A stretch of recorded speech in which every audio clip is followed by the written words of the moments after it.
Are we live? Yep. All right, so you're going to go get your phone and see if you can hear us well? We can get some volume on the TV. Volume. The only bad thing about go see, go. The only bad thing about that is it may It'll feed in. yeah.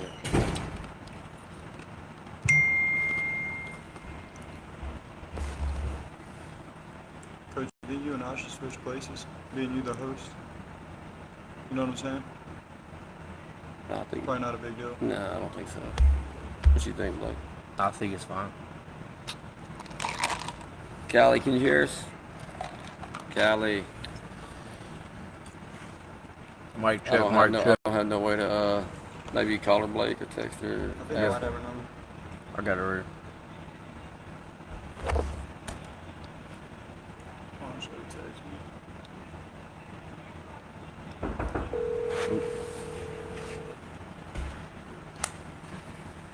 Yeah, y'all. All right. What'd she say? I think so. We're good. Could you hear it? Yeah, y'all sound great. Great. Really, you can hear good. great. All right. Especially if you're in if you're in a house and I was outside, the cars passing. Yeah. Yeah. We're good. All right, Nice. come on, DC.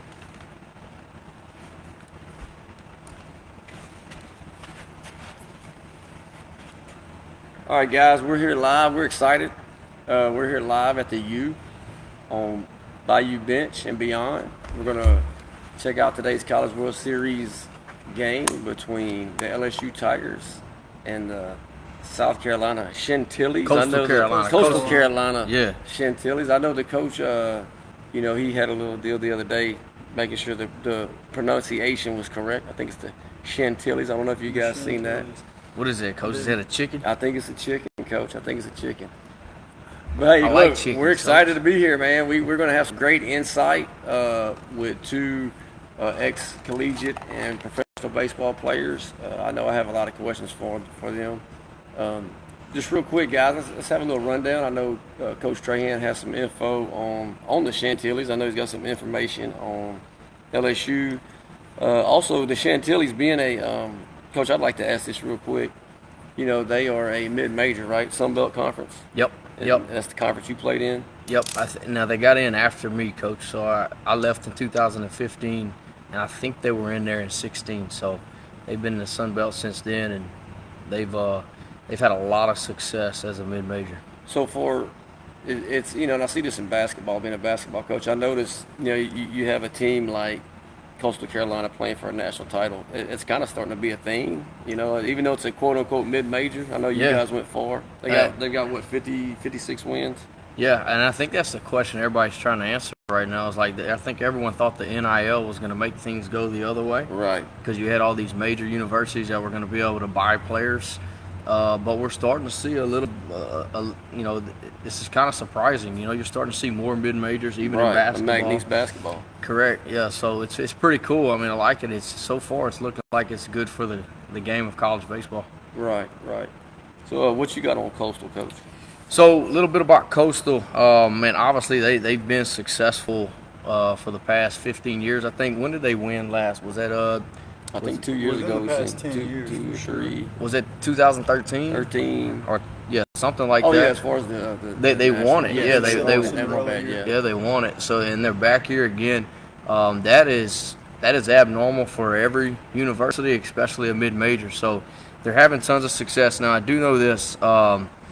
They do have a very good NIL budget, even though they are a mid-major. Yep. Okay. Now, by watching them, and I don't know much on the back scenes because I don't keep up as much as I probably should, but it does look like they have a great culture. Right. It does look like they are great at development. I saw a lot of attention on their catcher. They're doing a lot of high-level stuff at this university, at Coastal Carolina, so that's cool to see. And the mid-majors are going to have to do those things to stay in the fight with these big schools because they can't go out and buy these guys like these big schools can. Right. DC, and Coach, you too, from a fan's perspective, you coming into a big game like this, and I know obviously you guys didn't play for, a World Series championship or nothing, but these guys, their preparation, like last night, coming into this morning, like maybe tell the viewers, like, what are some of the things they're feeling, or from a players, maybe if we got some players watching, I know. what's it like preparing, like maybe as a pitcher, or what's the mindset and those things? Can you guys kind of navigate us through that? I remember a team a couple of years ago. It was actually in high school. This wasn't like big national news, but it was a big deal when West Monroe and Barb played. The coach wrote on the lineup card, "Us versus us." Right. So that's kind of a big thing in baseball, where you control what you can control. You can't control your opponent. So I know Coastal Carolina's going in, and they were asked a couple days in an interview, which I thought was a pretty stupid question, what do you admire about the LSU Tigers? And they said, not much. Right, Right. They don't care who they play. It doesn't matter who your opponent is. The pitcher's got to go out there pitch by pitch and attack. Right. The defense has to be awake. The bats have to be live. It doesn't matter if you're playing the Yankees or the Little League team down the road. Your opponent's irrelevant almost. You got to take care of your job and do what you do. And if you do those things consistently throughout the game, you're going to end up becoming a winner. Right. That's just how baseball goes. Right. So Blake, like from a hitter standpoint, so like you guys knew who you're going to go up against today on the mound. Mm-hmm. Take us through that. So is there anything you do in is there film, or is there anything preparation, like this guy likes this, or this guy pitches this, or what do you guys do as far as that? Yeah, I mean, so hitters are going to have different approaches. Each team's going to have a different approach. I would say this. I bet Coastal Carolina's treating this just like any other game. I bet LSU's treating this just like any other game. If they normally went pretty heavy into a scouting report and looked at percentages and looked at pitches and watched film, they're probably doing the exact same thing today. They probably did this exact same thing yesterday. But if that's not their thing, if they don't do that and they still win, which I think you do have the ability to do that at the college level still. I think you still have the ability to just take care of your own. Make sure you're mentally prepared to go compete and still succeed. So I don't know what those two teams are doing today, but I'm telling you right now that they're probably taking this just as any other game, trying to keep the energy pretty loose. Right. Routine. Stay in a groove. Yep. One thing I noticed just throughout the series, I've been kind of casually watching. Coach Jay Johnson, almost after every pitch and everything that happens, he's got a pen and a pad and he's writing stuff down. So, with the game today, it's so much technology and they have so much data that they can pull up, but those coaches still use the pen and paper and are writing their game day notes pitch by pitch. So I know Coach Jay Johnson is extremely prepared for this matchup. He sees things on a different level. It's why he's so successful. It may be the way the guy steps into the box, where he stands in the box. He may catch it right there, and he's going to trust his gut and make a call. They had in the first game, the bats weren't super hot. He calls the whole offense in there in the dugout. They all get together, and you don't know what they talk about. There was no hot mic, but the guy's just a genius, and he sees things that most people can't see. And I wish we could have a look at those notes that he's writing down. There's no telling what he's writing down. And kind of speaking to that, from a fan perspective, basketball coach, the games are so different. I've noticed this, like he's moved like Fry from like the 3-hole to the 2-hole. Like they're moving these guys around a little bit. What's the method, the madness behind that? There's psychological things. Some guys, if they're super confident and you want to get them, some more ABs, you're going to put them higher in the lineup. Okay. If a guy's slumping and he's seeing maybe too much off speed, whatever it may be, they'll move him down in the lineup. But if Coastal Carolina's doing their homework, they're going to know how to pitch each individual, whether it's the 1-hole or 9-hole. They'll know if he can hit the fastball, if he can hit the off speed. So, but anyway, maybe it's just to take some pressure off the guy and move him down. Maybe it's because he's so hot, they'll move him up. But, right. The guys at the top of the lineup are going to get the most ABs, point blank. And typically you want to put your best hitters at the top. That's why you see, back in the day, you would see pretty general. You'd see like a guy who can get on base in the leadoff, a guy who can move him over in the 2-hole, a good hitter in the 3-hole, your power hitter in the 4. Right. Nowadays, you're seeing your best hitter, like just in the MLB, you see Aaron Judge in the leadoff spot. You see, I got you. You know, a lot of the best hitters in the number one spot because they're going to come up Which is most something of the totally different, kind of, yeah. Yeah. And I know before we get the game started here, the other night that play with Arkansas, it blew everybody's mind. So you know, Blake, you played shortstop in the majors. So, and correct me if I'm wrong, it was 1 out with a runner on first and second. Guy hits it, routine play, looks like it's going to be double play, game over. He throws it to third to the lead runner, and it gives a LSU a chance to go on. And like, what do you think that was a mental mistake, or what do you think that was going on at that point during that play? Yeah, man, I maybe just a little bit of lack of preparation pre-pitch. You know, not wanting to, not fully committed to the double play. Kind of in a space where like, hey, we need to play it safe and get it out. And then the ball showed up. It did take him to his right slightly. I think he saw the run across in front, and he just went to third. You know, if as a team and maybe as a coaching staff, if they prepare for that play a little bit better and play that play a little bit more aggressive, say, hey, let's roll the double play like we've done all year, even though it's this big situation, this big game. I think they go ahead and roll that ball up there. Man, that was a controversial play. That was a crazy play. Yep. This guy here, he's been pretty neat. He's a true freshman, I think they said. He's Curiel. He's his batting average is way up there, but I noticed in the here in the postseason, man, he's kind of struggled a little bit. He's at 348 on the season, but I've noticed they've kept him as our leadoff. Yeah. One thing I want to talk about real quick before we get into the game, that last play where the guy laid out for Arkansas and it hit off his shoulder. Oh, yes. I was expecting somebody to say something on the commentary about it, and I didn't hear anything. But if you go watch that play right off the bat, you're taught from Little League as an outfielder to take your first step back. That's typically because the ball is backspun and it's going to carry a little bit. Right. So if you see how it comes off the guy's bat, it's top spun super hard.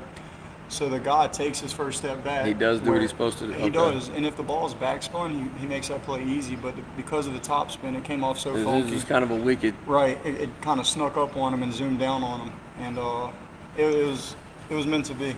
You know, you win that game, you've got so much momentum. They shouldn't have won, and they did. They're and, down 2. Yep. Going in the last at bat. You know, we're thinking this thing's over with. We're going to have to go play the elimination game. And they tied up, and Bear Jones comes up, man. and they pitch to him when they don't have to. What instant class. Here we go. We got a Vernon Parrish guy here, Ethan Fry, Rose Pine Eagles. Watched this kid play quarterback position, too. I'll tell you, he was something else. Big athlete.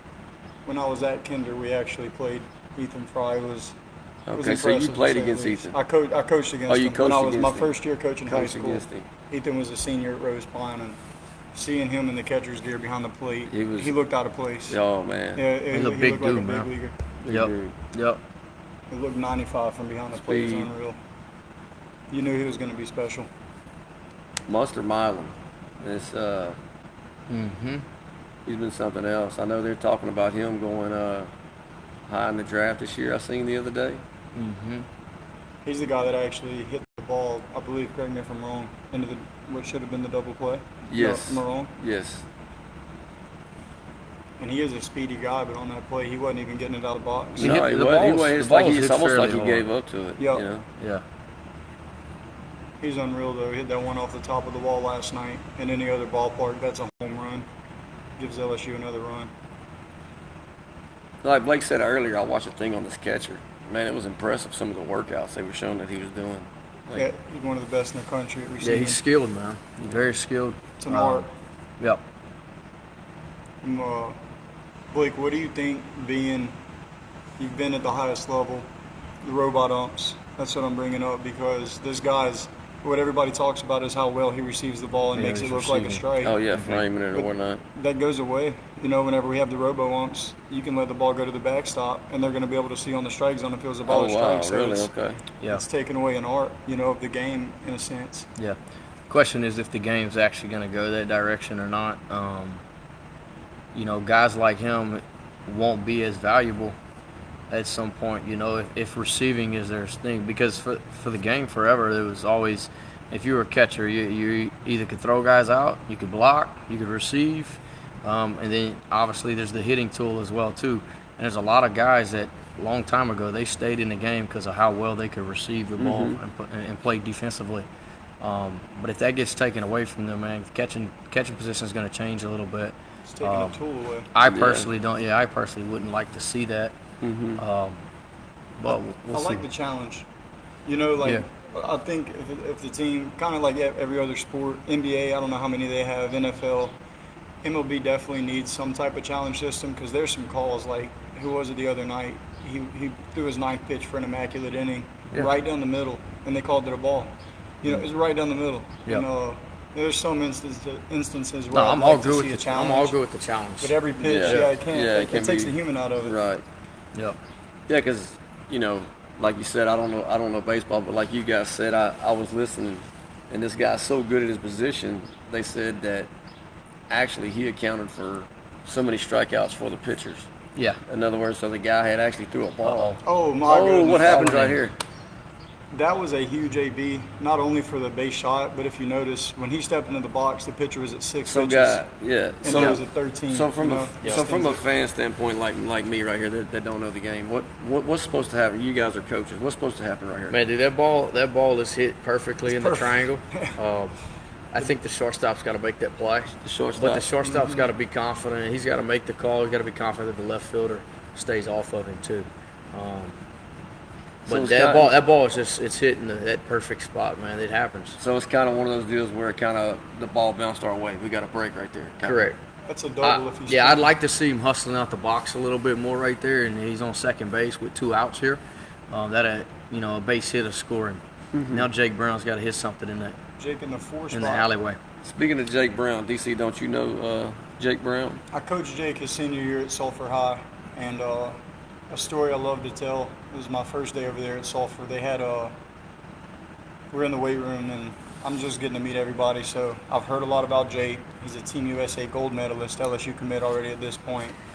Not that I didn't believe in him, but I don't believe in hype until I see it myself. That's right. One of the first things I saw this guy do, they had 2 boxes stacked up to, I think, 5'11" or 6 feet tall, and Jake said, "I'm about to jump on those boxes."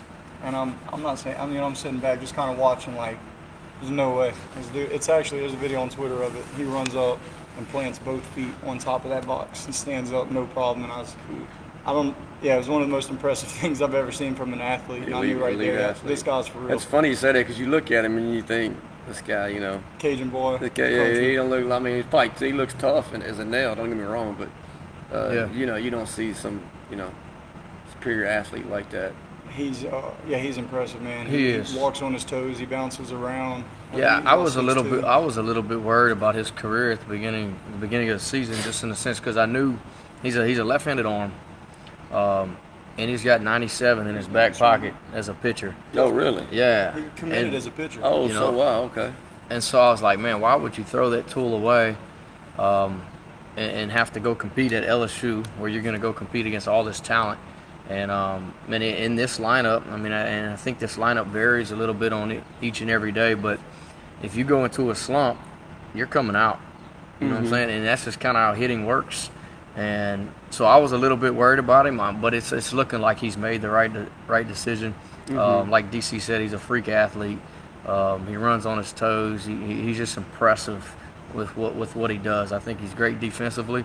He showed some power this year, so I think everything's going to work out with him on the offensive side as well too. So it's cool to see him really find his place too, because during the year there was a lot of complaints. He's a fan favorite. His personality is huge. Like, everybody loves Jake, but he's got the stash. I know that's he's got I'm a stash. I like the stash. But for whatever reason, he wasn't an everyday guy at some point in the season. Okay. And people questioned it. Coach Jay Johnson, like we said earlier, he's a genius. I don't know what he had down on his notes, but he didn't have Jake in the lineup every day. But here in Omaha, Jake hadn't come off the field. He hadn't come off the lineup. He's done some really big things. He hit a two-run RBI the other night to tie the game, keep him alive. So he's a special player, and I don't expect to see him come off the field in the future anymore. There was talks with him in the beginning of the year, just speculation, people saying he might be in the transfer portal next year. But after making a run like this, I would expect to see Jake Brown back in the LSU Tiger jersey next year. Right. Guys, if you're just tuning in, we're here with Bayou Bench and Beyond, powered by the U. Coach Trahan, Coach DC Arceneaux here with us. Two great, outstanding coaches here at the U. If you haven't checked out the U, you need to do that very quickly, especially if your kid is interested in softball or baseball. We had some technical difficulties, so we had to stream it through Miss Callie's Facebook Live, but we'll have it through Bayou Bench and Beyond, and we'll also have it. Yeah, we're going to share this on the U's page as well, too. We're just having fun, guys. That's it. If you like baseball and you're an ordinary fan, this is a treat for me to get here, to sit here and actually watch a game with guys who played at a high level and be able to ask the questions. So, and I'll say this too: Carlo, like when he's watching the game, and I don't watch TV a lot, so a lot of times Carlos, he's texting me, he's like, "Hey, bro, what's going on with this?" I'm like, "Coach, what you talking about?" And anyway, he'll send me a clip of a game or whatever. It's like, "Hey, explain this." So he's always being a student of the game on the back end as a basketball coach, trying to figure out what's going on and understand the game of baseball. And we have a lot of cool conversations through text and phone call about baseball. So we're getting a chance today to kind of do that in front of you guys. So it's pretty cool. And that's really neat for me because, I just love championships, sports, athletics, and to think, like, what are these guys feeling right now? This guy's got to take the mound right now to win the national championship. What's he? I'm just sitting here thinking, what's he thinking? What's his warm up like? All these things. So I'll ask all the time. The approach, all these things. Yeah. From a pitcher's perspective today, DC, what's kind of? Man, everybody has their own, especially starting pitchers. Relievers have it a little different. They're kind of told when to go get moving in the game. They don't know exactly when they're going in. But as a starting pitcher, these guys usually have their warm-up and their preparation mapped out pretty down to a science. Some guys are super serious about it, where they feel like if they don't get the right energy drink or whatever it may be, that their whole game is thrown off. And other guys are really laxed about it, and they kind of just treat it like any other day. So it's individualized. I'm not sure exactly what this guy's pregame warm-up looks like, but if I had to guess, he's been getting ready for the past at least 2 hours. Right. Not sweating his butt off and moving around the whole time, but it may be visualization, draw reps on the mound, getting his massage in, whatever it may be. But I know one thing. There we go. Uh-oh. Great play. Great play. Wow. Hey, you got to make that catch at first. Jones, man. Hey, it's going to be very important for Coastal Carolina to get some offense going early in this game because they got shut out yesterday. If they allow this guy to get in the groove and, Coastal, I'm not going to say they're going to shut down, but, man, it's just it's been rough offensively, Yeah. So they need to get something moving around. That's a great start right there. Infield base hit. Tough play by the second baseman. He got it there. Yeah, first baseman. So will that go down? Will that go down as an error? Or that just No, I think the play is too tough there. Okay. I think the second baseman did all he could to get the ball there, and then first baseman's got to pick him up a little bit right there. Tell you what, it's tough. This guy's ready, the pitcher. Pitch number one to start the game. I can't imagine being the Coastal Carolina hitter. There's a 78-mile-an-hour curveball to start it, followed up by a 98-mile-an-hour fastball behind it. That's a mix, huh? So Yeah. it's unreal. You're seeing more of that nowadays. People are breaking the rules a little bit. Back then, like first pitch of every single game, if you're looking at the game probably 20 years ago, every single person is throwing a first pitch fastball to start the game. Oh, yeah, down the middle. I didn't know that. Yeah. Yep. And then hitters would probably just go ahead and take it. Yeah. And a lot of hitters wasn't swinging first pitch of the game. Nowadays, if Aaron Judge is in that leadoff spot and you groove one down the middle, it's 1-0 after one pitch. It happened quick. Yep. Game's changed, man. It really has. Everything about it's evolved. Blake, I know you told me a while back when I was picking your brain one day, you felt like it's becoming more and more, and maybe I'm wrong, but I think you said it's becoming more and more of a pitcher's game, harder to hit with the stuff that these kids are coming out with these days? Or did I hear that somewhere else maybe? No, I mean, I don't know if I said that, but I agree with it. I mean, this dude right here, this is their number 2 guy, LSU's number 2 guy. He's 94. The lefty's the number 1 guy. Yeah, Right. he's 94, 96. You know, man, I played, what was that? That was only 10 years ago? 12, yeah, pro ball or college ball? College. About 12, 15. Okay, so, dang, dude. Yeah, you Easy, old. bro. You old, bro. All right. No, it's been 2015. 2015. Sorry, Yeah, 10. 10 Sorry, years ago. 10, Yeah, 10, bro, 10. dang, dude. I thought you was 40, bro. Golly. All right, but no, like I can count on one hand how many times I saw north of 94 miles per hour. Really? Yeah, and nowadays, like, if Here we go. you're gonna see that. I'm not gonna say you're gonna see it every day, but you see it quite often. I'll say this about that too, just how fast it's evolved since Blake. Even so, when Blake graduated college was when I was getting out of high school, and it seems like from that time to now, the training has picked up. Like people have figured things out, but we had guys where I played at an NAI at LSUA. We had one guy on the staff that was mid-90s, and we had multiple that were low to mid-90s. That's crazy. Within that But, matter, it's right there in a small college, and you know, if you take those guys and put them on a roster 10 years ago, they're at a Power 5. Uh-oh. Did he throw him out already? Oh wait, wow! What's missed going? it. What we got going? Whoa, what just happened with the umpire? Damn, I He think took a tumble. Did He he didn't push him, He huh? didn't toss Trip. him already, huh? man, this is. We can't hear the commentators, guys, so we got the TV down, so we don't know what just happened, but we know Coach is fired up. Golly. In the World Series here. I can't believe they would have tossed him, though. Was it that quick? Hey, man, I know he was getting on him earlier about some balls and strikes, but Man, he's fired up, huh? I know the umpires, too. They're put in a weird spot in this situation because they're going to do everything they can not to toss the coach for as long as possible. Yeah, I would You know, imagine. it's Yeah, same thing in basketball. I such mean, a big stage. You don't want to let the Yeah, you get can't. the guy You out can't that toss quick. the guy. It's got to be bad, and it doesn't look good right now. I think he's gone. I think they tossed him. Well, he's going to get his money's worth then. I think he's gone. That's a shame. It is. I mean, you just got to wear a little bit. As an umpire, you know, I love my umpires, but you got to wear a little bit in a game like this. Major. Absolutely. Yeah. As a player, too, though, I mean, it does hurt to lose your coach, but in the same breath, it could be the fuel your team needs for that whole Maybe game. it's him that they're tossing. Hey, what happened right here? We're talking. Let's see if he tosses and watch.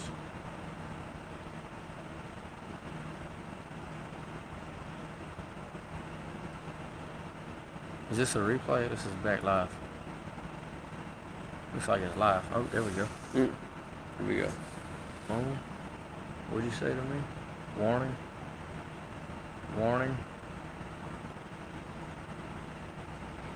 Warning. It looked like he tossed him right Yeah, there. dang, That they quick, cut- man. What are you doing? Why did he come out that way? Was he yelling at that coach on the first base First side? base coach had to be making some noise. Yeah, he walked out onto the field hollering at him, saying, Bang. golly, man. Oh no. That's terrible. Look to LSU fans. Wow. I wonder if this has ever happened. That's a big decision by that umpire. That's Tossed in the terrible. first Tossing him. inning. I don't like it, man. Wow. That's That's, trash. yeah, that's not good. The first. Oh look, he's gone, man. Actually, I don't know if it was the head coach. Wait, what What's is going this? on? That was the head coach. Oh, it was. Yeah. And he seems like a dog. He just looks like a dog. Yeah, know I you like told that me dude, before we man. started. You said some good things about him. Yeah, I like that dude a lot. I mean, their record was unbelievable. I mean, when you watch Coastal, man, you can tell that they got a culture. Mm-hmm. And I think a lot of people talk about culture, coach, but there's only a select few actually creating it. Right. You know. Right. And You're right. I You think have- that's where Coastal Carolina makes their money. I think that's where what they thrive on is their culture. Mhm. You know. Mhm. And their development, because like I said, they're not going out like LSU and going to buy these guys. Right. You know, they're making these guys. I think this team right here is an older team. I think they've all been there for a couple years, Coach. Yep. Do we want to give Yeah, our you want first to try guest a phone call? We need to call. We need to use my phone. Call chat from my phone. Yeah, DC. Let's Can let we, DC and I just need one. here you could put. You need some too. Let's see if it'll work like this. Go ahead. Tell me if you can hear. DC, you need those headphones. So what we're going to attempt to do right here, we're going to attempt to bring in this year's 5A. I'll still call it A, but Division 5 non-select state champions baseball coach in. Coach Hebert, what's going on, man? You're here at Bayou Bench and Beyond with Coach DC Arceneaux, Blake Trahan, and Coach Maggio here, man. We're excited to have you on. Coach, how you doing?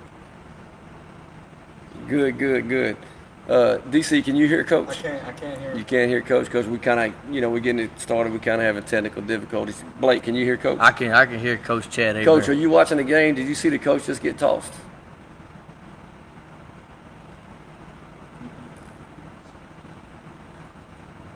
Oh, okay, man. Thanks for joining us. But yeah, Coach. So we're at the at the bottom of the first, Coach, and the coach from Coastal Carolina just got tossed.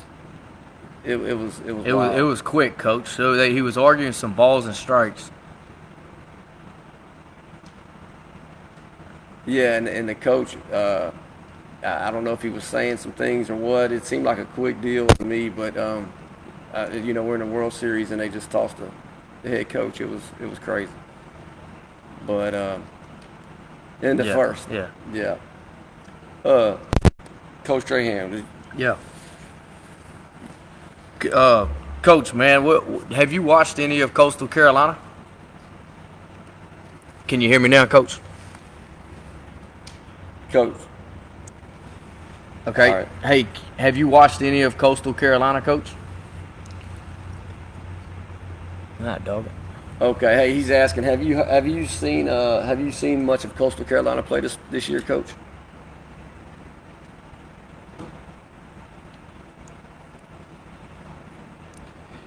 Well, Coach, I mean, they've had a lot of success in the last 10, 12 years, maybe even 15 years as a mid-major.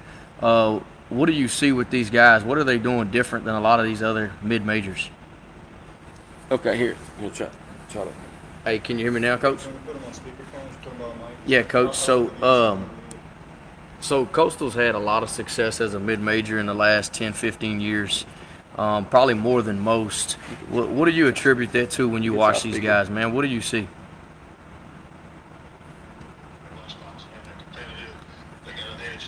It's an old school baseball mentality, with a new school twist to it. Everybody talks about their arrogance in the interview, but I saw it more as confidence and just not bowing down to the bully. Yep. And you almost got to be that way when you're playing with far less millions than the team across the cream across the field nowadays. They don't hit a lot of homers. They do bunt. They do, run the bases. They do everything that they have to do to be effective inside of their culture. They don't have I say they don't have the two big arms they have are great, but as an offense, man, they just have a very, selfless approach to it all. Exactly, and especially in big games like this, Coach, when you're coming down to the last few games of the season, the bat's not always there, the long ball's not always there. The teams that win these big games are the teams that just find a way to win, and it seems like that's kind of what Coastal's doing.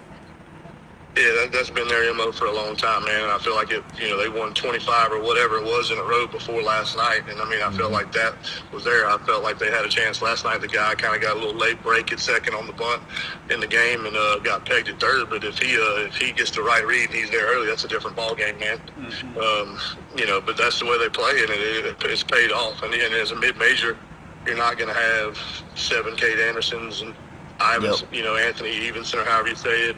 And sure, you got to develop some guys that throw strikes, play defense, and just really play baseball the way it was meant to be played. Yep, no, that's good stuff, Coach. Coach, I think you're kind of on the same page as me. I kind of want to see this go at Game 3. I ain't going to say that too loud, even though I'm saying that on live. I'm trying to see some good baseball, man. Look, I'm an LSU fan, and I think what Jay Johnson does is fabulous.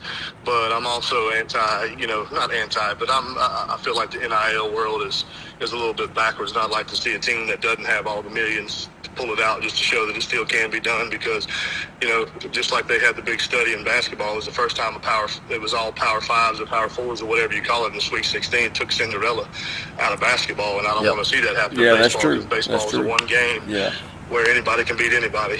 Yep. Right. Yep. No, that's good stuff, Coach. You see? Coach, I didn't hear you.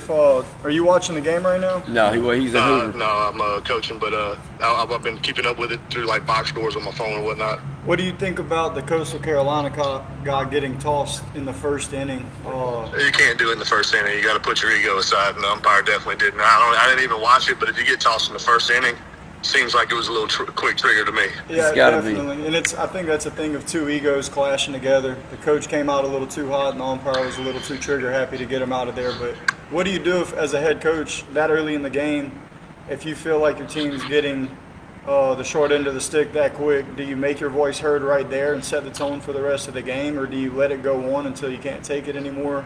How do you feel like you would have handled that? I think when you got your number one going, and he's as good as he is, the guy that Coastal's got on the mound, you got to kind of sit back and let it play out, because they're going to need you to make some decisions late in the game, especially if it plays out like last night, 1-0. I told people that about myself. I'm a fiery guy, man, but in the playoffs, I got a young staff behind me with Keller and those guys, and they've never had to step in there. So there were some times I wanted to let it fly, but I just had to pull the rein back, because I knew in the 5th, 6th, 7th my team was going to need me, and I just had to put my pride aside, you know what I mean? And you can rally them in the dugout and do some different things, let them know that, hey, I got your back. But it's a tough pill to swallow when you lose your leader in the first inning. Right. Right, Coach, as a basketball coach and just a sports fan, it's the same thing there. The umpire's got to know, we're playing for a championship. This coach this is his livelihood. He hadn't slept in 2 days. He's fired up, man. I just can't see, tossing a coach that quick, No, there's no reason for it. He would have had to say something severe. Just out of this world. Tossed. Yeah, right. Yep. Coach, in the game, we were talking earlier about how much and how fast it's evolved. You obviously, give you a lot of credit on this. You're one of the coaches in the area that continues year in and year out getting better and better across all boards as a coach. The way you run your program, it's continuing to evolve. What are some things that you've noticed on your side of things, just like with players, the way that their attitudes have changed, the way they want to be treated? What are some things you've done to adjust to win the state championship that you guys just put off this year and pretty much call it? I wouldn't call y'all an underdog, but according to the rankings, according to the beast that y'all had to face before you even got to the semis, what do you have to say on just how a coach has evolved or should evolve in today's game?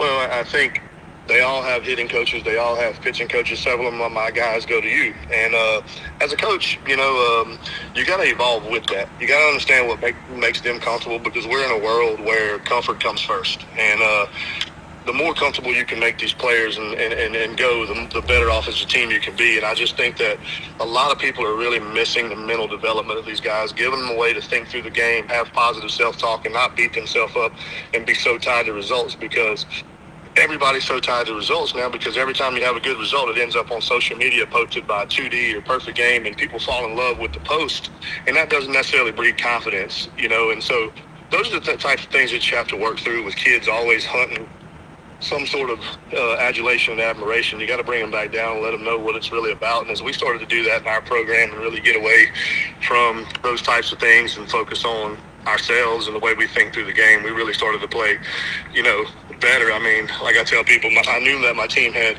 the ultimate faith in me when we were playing Western Road. We got no hit and one, but I call everybody in and I say, hey, man, take till you get 2 strikes.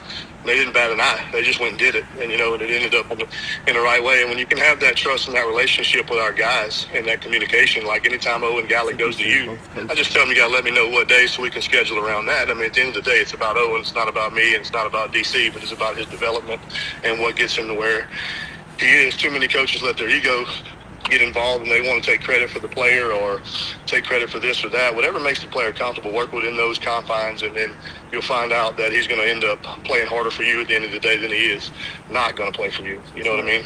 They got to know they're loved. They got to know they can trust you. That's it, man. 100%. I love it, Coach. It sounds like you do a great job just by listening to you there, allow the player to develop, and at the same time figure out how to mold them back to your team and your culture. That's pretty neat. Because in basketball we fight that, and I say fight it. We deal with that same stuff. We got player development guys, we got AU guys, and so we got a lot of not noise but outside things in our program.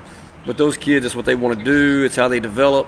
So I have to find ways to bring it back into our program, like you said, and put our egos aside. And, maybe if I do have a kid that is, maybe an all-state or whatever, and he's going to this coach, and maybe everybody's saying, that kid's so good because he goes to that coach, but you still put him in your program because that is where we are today. That's a great answer. I'm going to take note on that myself. I don't care who gets the credit. It's about the kids, and I tell people from 2015 to 2020, I probably coached more for myself and the ring and the wins than I did anything else. And I just realized how empty it was. And then once I started to say, it's about the kids and how we can fix them and develop them. We used to live in a dictator society-ship where our parents raised us in a dictatorship. The world was ran, with iron fists, and the world has taken that away to some extent. So now as a coach, you got to figure out a way to work around that and get them to believe and buy in because they weren't raised the same way as you. Right. Some of them can't handle that. There's guys on my team that I have mittens with, and there's guys on my team that I challenge to get them to stand up to me because I know he has that in him. Some guys just can't take it. You can't do that to that guy that can't take it. Right. Coach, just now we got a home run. Mid sentence there, they poked one out, 92 off the bat. Barely snuck out. Yep. Perfect launch angle. Coastal 1-0, Coach.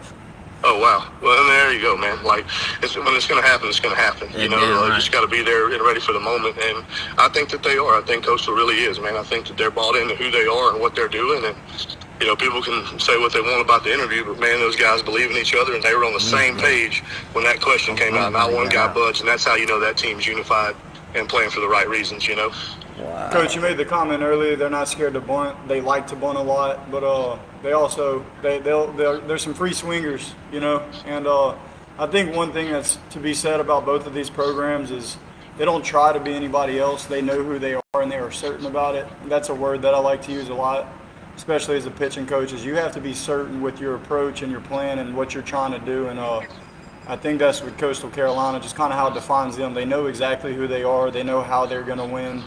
And they execute the plan every time. Well, that's it, and that was the kind of the road I took with our team in the playoffs. Man, is I told them before the Barb series, I don't care if you strike out 100 times the next 2 days. I do not care. It's going to take 2-3 good swings in a row to put together to win this series, and then that's what we did, man. And then Owen Galley proved that if you just can go out there and pound the strike zone. I mean, that guy threw 7 innings and 85 pitches. He didn't have but 3 strikeouts. He put guys in play, and that's a lost art nowadays because the strikeouts are so high.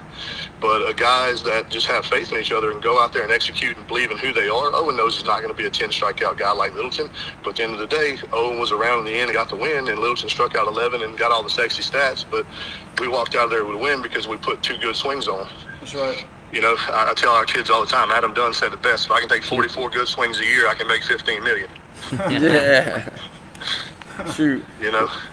Well, Coach, man, we appreciate you coming in on Bayou Bench and Beyond, powered by the U over here, man. I remember I hadn't seen you since back in the college days, man. We had some good college classes together. I remember them good old days. Seems like yesterday, but Coach, thanks for coming on, man. I want to try to have you on my podcast soon and talk about the season this year, if you don't mind. Oh, absolutely, man. Y'all do it. Y'all go get them, boys. All right, thanks, Coach. Good luck to Jet, Coach. See y'all. All right. Wow. So it looks like they threw both coaches out. He said They threw the first base coach and the head coach in the dugout. I saw they had a player development out there. Head of player development. Can you give JC Holt a text and ask him? He must know his guys. Tell him it's probably not a bad guy to have. Next out commercial, there. we're gonna give He's him a never call. been on the field to coach, but he knows what the pieces are. That's crazy. That's shame on those umpires. No, I noticed, guys. It looked like they were having a team meeting in the dugout. Mm-hmm.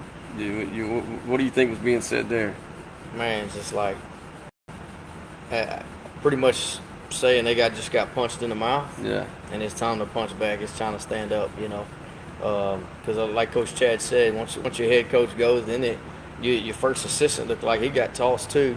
So then you got a bunch of coaches around you that ain't ever really coached you before. Now they're in the moment.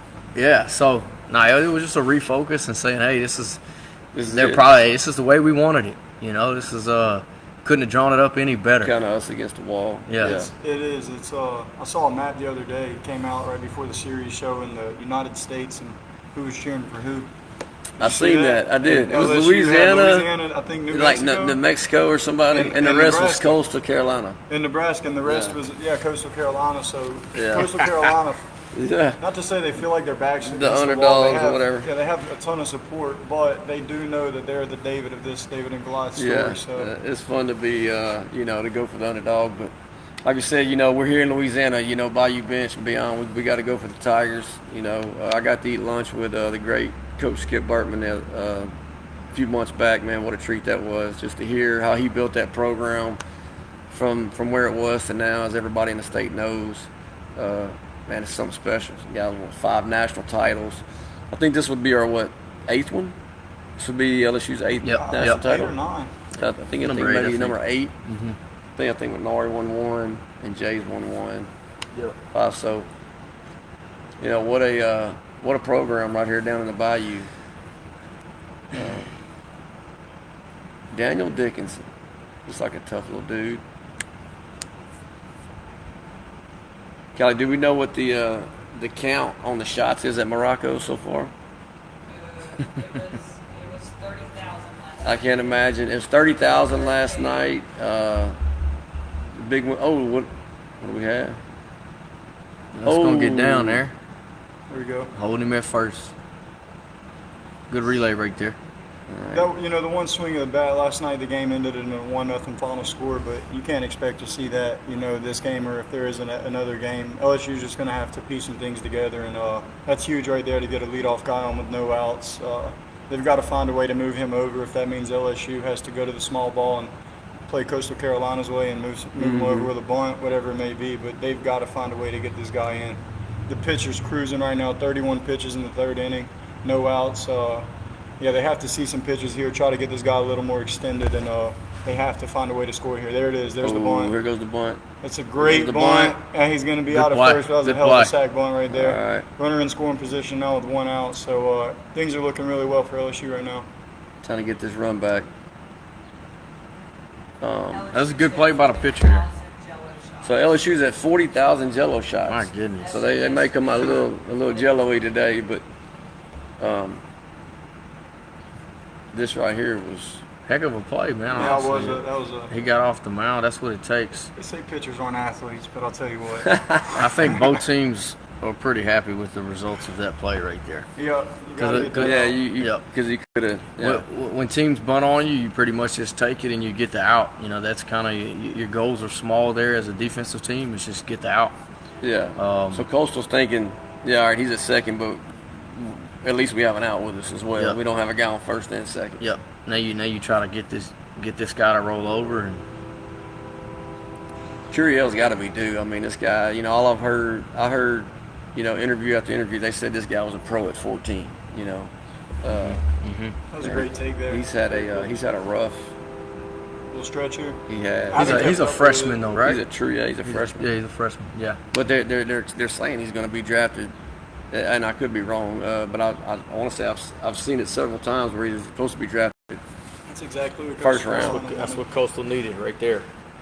Little pop fly to left field.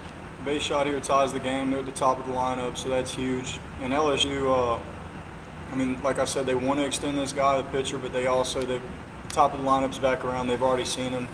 You can expect these guys to come out swinging. Curiel just came out, first pitch, fouled it off right there. They want to get this winning run in, and you're not going to do that by walking here. You've got your best hitters up. No better guy right here to do it than Mr. Fry. Mr. Fry, right down the road, Vernon Parish. Yep. Rose Pine Eagles. If it's there, he's going to smash it first pitch. Have a great take. Little up. Little back up curveball right there. God, did we hear from JC?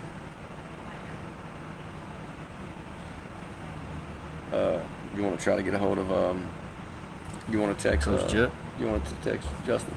Mm-hmm. It's not what he wants. Kelly, could they hear Coach Abear well enough? Yeah, I got a text saying it sounded great. Okay. It was good. There we go. Oh, there it is. That's on the line. Oh, my goodness. Boy, that seemed like the There left. it is. That ball was hit really hard. It's like you didn't rather know to go forward, That ball backwards. You know what happened there, too? That ball was backspun. Is that what it is? That thing was carrying. Man, he looked like he was. That ball was trying hit to really figure hard. out. That was 114 off the bat. That ball was. Let's go, lazy. Ethan Fry. Yeah. He's good at next commercial. Okay. That ball was absolutely torched. Wow, Ethan Fry, man, what a. If he gets under that ball a centimeter more, this game's. And you know actually takes the what I lead. like about his story is, and I know in them, LSU's and those Power 5 conferences, I heard a couple people say that he was thinking that maybe he would transfer. He didn't see much playing time the first 2 years, and they asked him, and he said, "No way. I'm a Louisiana boy. My dream's to play for LSU. I'm going to hang in there." And kind of, to your old coach, it looks like he worked while he waited. Yeah. And then now he's having his turn. He's starting at the World Series because Yep. he set the bench in 23, right? I think I've seen an interview where I don't think he played in that. He might have gotten one. No, not no. In the 23. No. I don't think he. Yeah, I think he got might a have been couple there, ABs but on the I don't season. think he. I don't think during the World Series. I don't think he played, Yep. It's rare to find that nowadays too. and so he didn't leave. Yeah, guys are so ready to jump in the transfer portal. He stayed. And Coach worked. Abear, who we just got off the phone with, his son Griff is over there at UL Lafayette. Griffin Abear, he's a stud, and a lot of guys are leaving UL right now. And Blake and I were talking to Chad the other day, and we asked him, "Is Griff thinking about getting in the portal?" And he said, "Not a shot. He's going to stay there, stick it out." Yeah, So grind it out. That's what I tell my Yep. son It's too. rare to see, but it's cool. I mean, Those guys you want in your dugout. that's right. That's right. Ethan Fry, yeah, he's a heck of a ball player, and I've heard nothing but good things about him as a teammate. His high school head coach, Coach Jeff Smith, he's never heard him say a single negative thing about that guy. It's he's a fan favorite, a coach favorite, a player favorite, everybody. Here's Curiel. As talented as he is, he's that good of a teammate. I mean, not Curiel, Monster. Two out hits Coach, with runners in scoring this guy's position, measurables kind of remind me of you, Coach Trahan. Mm-hmm. Little monster mile, little ball of muscle, quick, Swings from fast the left twitch. side. Yeah, Yep. swings from the left side though. Very comparable. I don't- Quick hands. I wouldn't say it was as good as Blake still. Probably not as good as Blake, but That's it. That was right there, man. Change up. 88 mile an hour change up. You didn't see that. It's too neat to see often those 10 little years ago. guys. No, you didn't. 10 years ago, 88 wasn't a change 88 up. mile an hour changeup. Yeah, That was a fastball. that was a change up right there. Yeah, 10 years ago, that's some of the guys' best. fastballs. That's a normal. That's a top end fastball there. Yep. He took a little something off, put it in there at 88. Yeah. See a fastball up here. Change up Going again. back to it. Yep. Pop up. Yep. It worked once. Why not try it again? 2 out. There it is. It's a There you windy go. day. Ball in the air looks All right, let's Limited see if we can get damage. JC on the line, Kelly. JC Holt. The JC Holt. Everybody by you bench and So, beyond. We have I got beef with JC, man. we have All American JC Holt coming online here. It'll be a treat to hear talk with JC. You just put it right here. Hello. Coach Holt, how you doing? Can you hear me? What's up, man? Yeah, I got you. Hey, you're here with Bayou Bench and Beyond with me, Coach Blake Trahan, Coach DC Arceneaux. We're excited to have you on, man. I let the air know that we had the JC Holt All-American on, and we're excited to have you on. Coach, have you been watching the game? Yeah, man, I've been at a ball game and watching the game too. So yeah, man, got kind of crazy in the first. Coach, that's what I have to ask you. I got to ask you about that right away. What's your thoughts on them ejecting Coastal? Now, I know we're glad, we're LSU guys, but I mean, what's just from a coach's standpoint? What's your thoughts on him getting ejected that quick? You can't do that in the national championship, man. Like the umpire's he's gotta wrap it in a little bit because they weren't jawing at him. They weren't jawing at him hard. I mean, I'm in a group meet with a bunch of ex-LSU guys, and all the ex-LSU guys are mad about it. Like, Yeah. Toss him right there. You know what I mean? Like that can't happen. Yeah. The umpires not on that stage. You know, Right. if you're in a midweek game, that might be one thing, but not Yeah. not on that stage. Yeah. We just had Coach Aber on, Chad Aber, and he said the same thing you said, Coach. He felt like that was a little, going for the Tigers, but felt like that was a little fast twitch toss there. Oh, 100%. But Coach, what you thinking right here? What you feeling? From a player's perspective. When you played there, what's your take so far? What you thinking right now? You just got to keep your emotions in check. I know that they just hit the home run, the solo jack, but I mean Ice is doing a great job. I mean he hung one pitch, but unfortunately you can tell that sometimes just one bad pitch can cost a game. That's what happened in the first inning yesterday. So I mean the Tigers just got to be where their feet are, stay calm, and just keep trying to piece together good at bats. I mean because the Coastal's got their guy on the mound too, so it's going to be tough. But as well as I do, games get late like that, especially in Omaha. You never know what's going to happen. Right. Coach JC, this is Coach Blake, man. How's it going? What's up, Bubba? How you doing, Oh, man? man, I'm good, dude. Man, congrats on a championship this year, Coach. I appreciate it, man. Yeah, I appreciate it. It's I tell you what, man, they just don't hand them things out. I don't think people really understand, what kind of work goes into that. I mean, obviously, all you guys know because you guys have played at a high level and, coach at a high level and stuff like that. So everybody, and you guys have a lot of guys come through your facility, so the work that those guys put in, man. And it's tough, man. It's tough to get out there and you got to have a little bit of luck on your side too. You got to have 100%. balls bounce your way. You got to have guys, execute at a high level, and you're preparing for that all year long. But there's no guarantee that stuff's going to happen. So, man, it was definitely a fun ride. It's always fun when you win. But it was a special group of guys that I had, man. They last year we got upset in the semis and probably shouldn't have, and that kind of sucked. But other than that, this year they came out and they stayed focused, and the ball bounced their way a little bit. Yep, Coach, you definitely got something great rolling over there in Picking, Louisiana, man. So I want to talk to you. I'm watching these two teams play, man. You got LSU, big giant Tigers, and you got little old Coastal Carolina, man. And I think you're watching college baseball nowadays. It seems like the game's changing a little bit. As coaches, you might have to take a different approach at these two universities, LSU versus Coastal. In my opinion, watching Coastal play, man, like that kind of almost reminds me of high school baseball in a way, of trying to create culture, trying to develop guys, get guys better, versus LSU. You got a little bit more resources there. These guys are going to get more talented guys, but you got both of these two teams on the same stage right now, which is pretty cool. Yeah, no doubt. The transfer portal has a lot to do with that kind of stuff, man. And what you're seeing is, like LSU, I seen the other day a stat which was crazy. The average age of the SEC ball player this year was 21 and a half. Wow. Almost 22 years old is the average age. That's and, it's an adult league now. I mean, you're looking at, when I was 22, I was in AA. You were probably the same way. You know what I'm saying? So, these guys are older, and the thing about it is what you're seeing is, like, the Coastals and the mid-majors, the Murray States, are starting to get the elite high school player at 18 that's not going to LSU anymore because LSU is going to get them in the portal. Okay. It's that's why you're starting to see all these mid-majors become super relevant.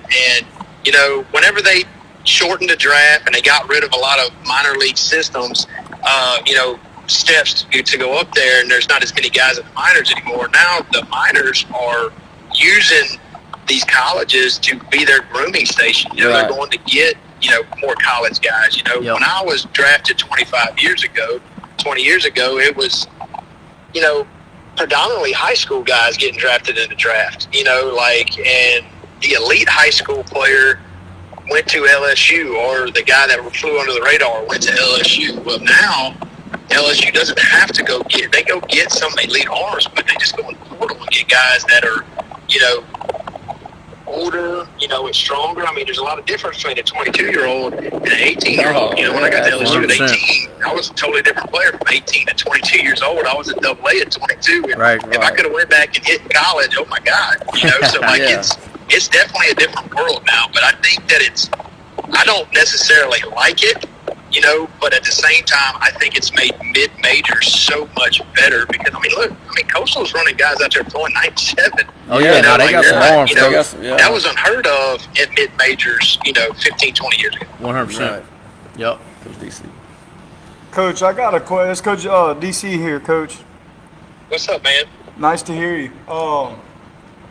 So I saw you guys at Pitkin, y'all's local news had a special on your team, and I saw y'all's team quote or your team phrase this year was attention to detail. Was that something you guys used? Was that a phrase y'all had at LSU back in the day? And I'd like to just hear you kind of talk about that, what your guys' daily routine looked like at Pitkin as far as practice goes, showing up to a game, attention to detail. And I played for a guy, Leo McClure. I'm sure you're familiar with the McClures, and that was our team saying when we were little, and they were some big LSU people. So I just wanted to hear your perspective on what that means to you, attention to detail. Definitely a Skip thing. Skip and Smoke and those guys that, when you came up through LSU, and then, Turtle Thomas was my head coach, and those guys were huge on attention to detail, do all the small things right. They were also real big, and you've heard this phrase, I hear a ton of colleges use it, we use it at Pitkin, is, being where your feet are. Yep. Be where you're at, you know what I mean? Don't be somewhere you're not, be where your feet are, be in the moment, enjoy the moment. But little things like every single day we go over a fundamental. And, Skip was really big on doing things 2 days in a row, as was Turtle. So, if we do bunt plays, we do bunt plays 2 days in a row. And then when we come back, we do, when we do cuts and relays, we do them 2 days in a row. So whenever I come back to revisit it, 5, 6, 7 days later, the kids have it. They understand what's going on. They know where they're supposed to be, where they're supposed to be backing up. We have 6 different bunt coverages that we do, 5 different picks, different things like that. It's just getting these guys to understand that. But as well as there's not a whole lot of time in high school baseball. Coach Maggio knows because he's at a small school, we have to share athletes in basketball. Right, absolutely. Blake, you know that really well at Lancashire. Yeah.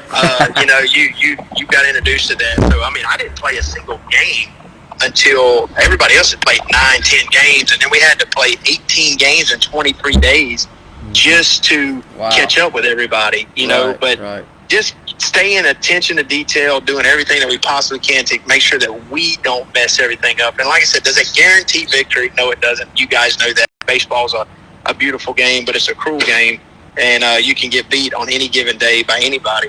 So, anytime that takes place, you're just trying to make sure that you maximize your chances of winning, and that's just something that we preach. And it's something. And the crazy thing is when I really understood kind of Skip, Smoke, and Turtle, I really understood what they were doing is when I got drafted.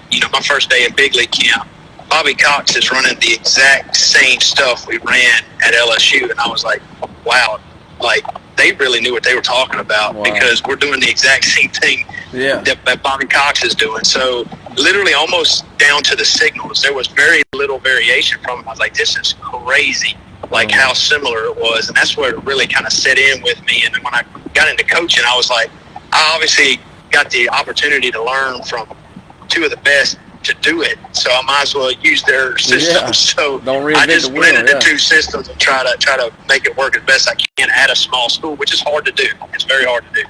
Right. You're doing a hell of a job, Coach. Right. I got another question for you. Correct me if I'm wrong. Your son was a freshman this past season playing for you, correct?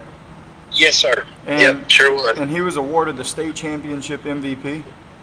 Yes, sir. He was the state championship game MVP, and he was a Sports Writers Class B Player of the Year this year. Sure was. Unbelievable. Coach, I got to ask you, as a father now, I have a 2-year-old little boy and another one on the way, and we're all dads sitting here talking. You're a little ahead of the game than the other 3 of us here. Give us some tips or advice. What's that look like? Has it been a ton of pressure? How hard have you pushed your son, or just can you speak on that? Obviously, he's a great athlete. I believe at basketball as well. What's his story look like up to this point, being so successful at such a young age, and trying to give you some credit there for that. I know he didn't do it there on his own. Well, it's definitely been a process with him for sure. I made him play up his whole life, and he got his butt whipped quite a bit when he was younger. There were times where you're going to doubt as a dad, man, I don't really know if my son can handle this. Is he prepared for this? There's been a ton of times where he ate a lot of crow. I mean, there were times my wife and I sit there, she's like, well, maybe he's not as good as we think that he is. I'm like, well, it will pay off, when he gets older, whenever he starts growing into his body, it'll pay off. We just constantly work at it. He also has to love it, and he loved it since he was little, and he just ate, slept, and breathed, ball. It didn't matter if it was basketball or baseball. We work obviously a lot more at baseball than we do at basketball. I think basketball may come a little bit more natural to him because he doesn't work at it at all. He does a little bit, but not compared to what he does in baseball. And I tell you this, the biggest thing that I did as a dad, and I've told people this, and people kind of look at me sideways when I say this, when he got to 7th grade, I quit playing organized baseball with him. I put him on the high school team, and in the summertime, we did not go play ball in the summer. We lifted weights 4 days a week, and I got him stronger and stronger and let him grow into his body. And for 2 straight summers, we didn't play. And everybody was asking me, they were like, man, why aren't you playing? I'm like, he has to get stronger. If he's not more physical, then there's no reason to go do all this. So it paid huge dividends for him. We went from starting in 7th grade summer, split squatting, 125 pounds, and now we're split squatting 280, so like he's grown into his body and got into where he likes to lift weights. And you guys know, y'all played at the college level, the weight room is where it's at. If you don't get stronger and more physical, then you're just spinning your wheels. And I don't think enough parents understand that, like how important it is to get your kid more physical. Right. I love to hear you say that. That's kind of our MO here at the U, is we're the U development.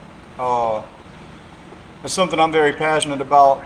In my past experience as a player, I grew up, every summer I was out there playing organized baseball from 6th, 7th, 8th grade all the way through high school. And, looking back, if I could have taken a summer off and gotten in the weight room, I think that's something that could have helped me. And, I can't even say how much. But I'm just glad to hear you say that. And it doesn't surprise me either. I know you say people look at you sideways when you see that, but it's just so common now. Everybody thinks they have to go play all summer and compete, whenever really the guys who are in the weight room are really the ones that are in the shadows that are going to be a step ahead that next follow-up year. 100%. I mean, look at Cade Anderson. They asked him, they said, what did you do? I mean, because last year he was a bullpen guy. He's going to be the first pick in the draft, in about 10 days. And he looked at him, he goes, I didn't go pitch in the summer. He goes, as soon as we lost out, he goes, I got in the weight room 4 or 5 days a week. He said, I worked on my bullpens and stuff like that on my pitches. He said, but I had to get stronger to where I could last through games. I mean, the guy threw 137 pitches last night. His last pitch was 95 miles an hour. So, I mean, it literally made that guy $10 million just getting in the weight room. Right. That's right. Right.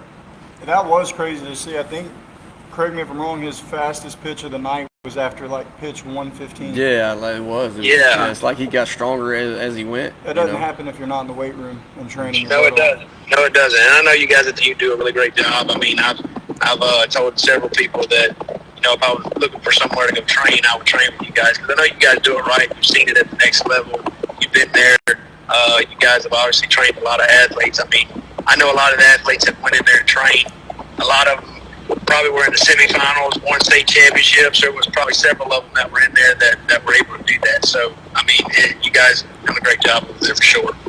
Thank you, Coach. It means a lot. Well, Coach Holt, man, I look forward to having you on. Also, my podcast, Value Bench, will be on here within the next week or so, man. We're excited to have you on and tell us more in depth about the journey of this state championship and everything. And, always great to have you on, man, for sure. Always great visiting with you. I know you're an ultimate competitor for sure.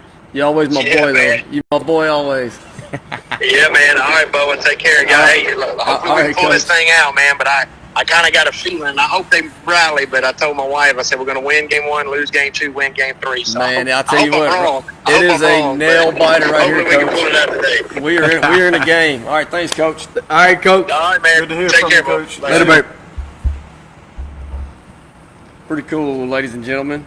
J.C. Holt, All-American from Oak Hill, Louisiana. DJ Holt, small school, baby. That just goes to tell you that, bigger ain't always better. and it's just what you do, what you make of it, the desire. You know, you're talking about a guy who's 5 foot whatever, buck whatever, you know, plays in the College World Series. The ultimate grinder, coach. And he's, you know, All-American over there. He didn't play at UL, but I would consider Coach JC a water hose guy. Yeah, worked while you were, I could imagine. Yeah, tough, you know, that. from Oak Hill. Fast. You know, he was really fast. But Coach, right now, while the game's a little slow, I'm going to go take a quick, for sure. the next phone call, Yeah, I'm yeah. going to take a quick restroom break. Yeah, here quickly we will have one of my favorites, one of my favorites in the game of baseball, Justin Robichaux. We're going to have him on here pretty quick. Coach Judd. Coach Justin is, My guy. man, he's my guy too. I could sit and I could listen to Coach Robichaux for all day long. He's loaded with wisdom.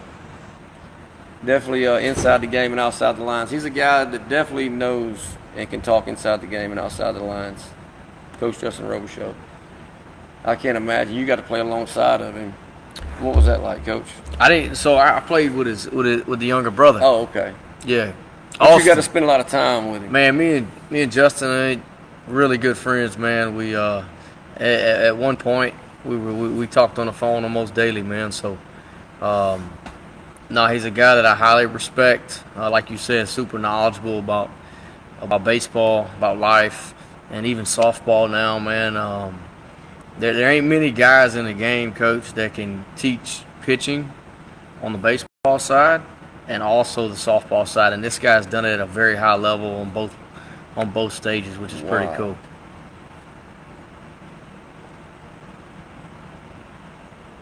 Got something going here. Something going. Yep. First and Another third. base hit. Was that Fry? No, that wasn't Fry. First and third with That was no on. outs. Yep. So Jake Brown's on third base. Oh, it was the Bear. Yeah. Big Jones? Yep. Little curveball right there, No. Coach. Good swing, good extension. Stayed through it. So, like right now, Coach, you know, with their head coach, and it looks like their next, you know, their first assistant or lead assistant being tossed, and you're in a situation where you're at the top of the fourth, runner on first and third. Mm-hmm. The pitcher may be getting a little rattled. I imagine it's a little bit tougher not having your head guy out there, huh? For sure. Or maybe your culture can carry you through. Yeah, man, it can go both ways. I think Coastal's in a place where they can win without their head coach, or even say win for their head coach, you know. Mm-hmm. Now, I will say this, pitch count's starting to get up a little bit here in the fourth inning. 52 pitches. Yeah, this guy's going to have to buckle down and get him out of here.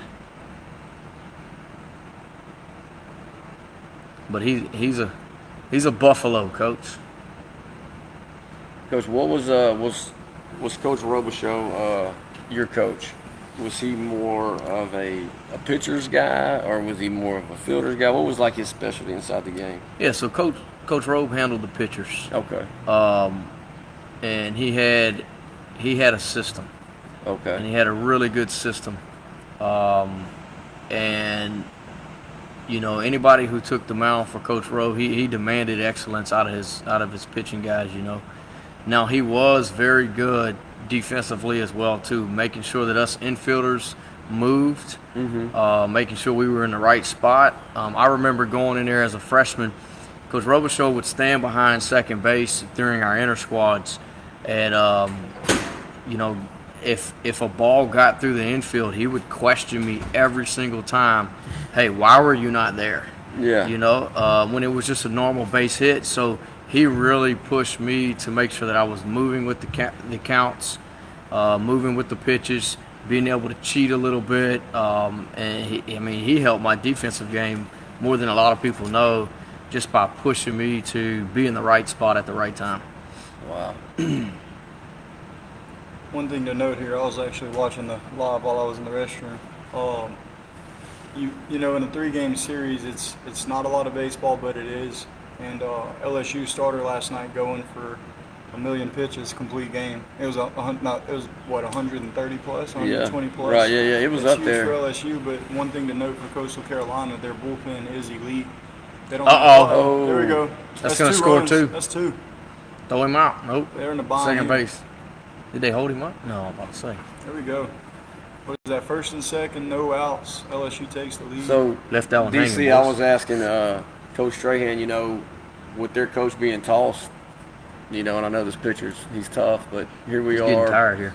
Yeah, so here we are, in this situation that from a coach's standpoint, how bad is this handicap Coastal Carolina not having their head coach, being able to, obviously we're going to be in a decision here in a second. Yeah. An elimination game. You don't put that starter in there to not let him go an extended amount of time, but Okay. LSU just taking the lead. The game's not out of hand. They're up by 2. He is in a pickle here with no outs, runners on first and second still. So you're going to try to ride this guy as far as you can. I wouldn't imagine they take him out until they're down by at least 4 or 5. Okay. Or until he can go to at least the 6th or 7th inning. But what I was just saying, Coastal Carolina, not one of their relievers has less than 20 innings. So they have a very experienced bullpen. Whenever they do need to go to those guys, they know they can rely on them. But they've got to do whatever it takes to get to Game 3 here. Everything's on the line for them at this point, where LSU has a little more cushion. It'll be interesting to see, though, if this guy can get out of this inning, you can expect to see him, stay in the game for the long haul. But if it keeps going this way, we're going to see a pitching change this inning. It's not looking great for Coastal right now. Blake, let me ask you this: what you've been in those meetings, and DC too, but you've been in those little. What is that at the mound right there? Man, honestly, dude, that's a breather for the pitcher. Okay, so it's pretty much just settled down. There's no outs in this inning, so the coach is probably telling these guys, hey, let's just get it out. There they go. Giving the pitcher a breath, just kind of resetting, because at the end of the day, this could spiral out of control. That's kind of how baseball works. Mm-hmm. Coach Robe used to say it all the time. You want to stay out of the 3-run inning. Okay. If at the end of the game, if we didn't have any 3-run innings as a pitching staff and a defense, we probably won. Those big innings are what changes ball games. You never feel like you're out of ball games when you're just giving up 1 or 2. Okay. 1 or 2, even if it's every inning, you feel like you're still in the game. When you give up these big 3-run innings, 4-run innings, it feels like things have kind of unraveled, and it's hard to bounce back from that. What's some of the memories you might have being in some of those huddles with Coach Roby's show? Was there any funny moments or any moments where you just sitting there thinking like Coach Robe always had a sense of humor.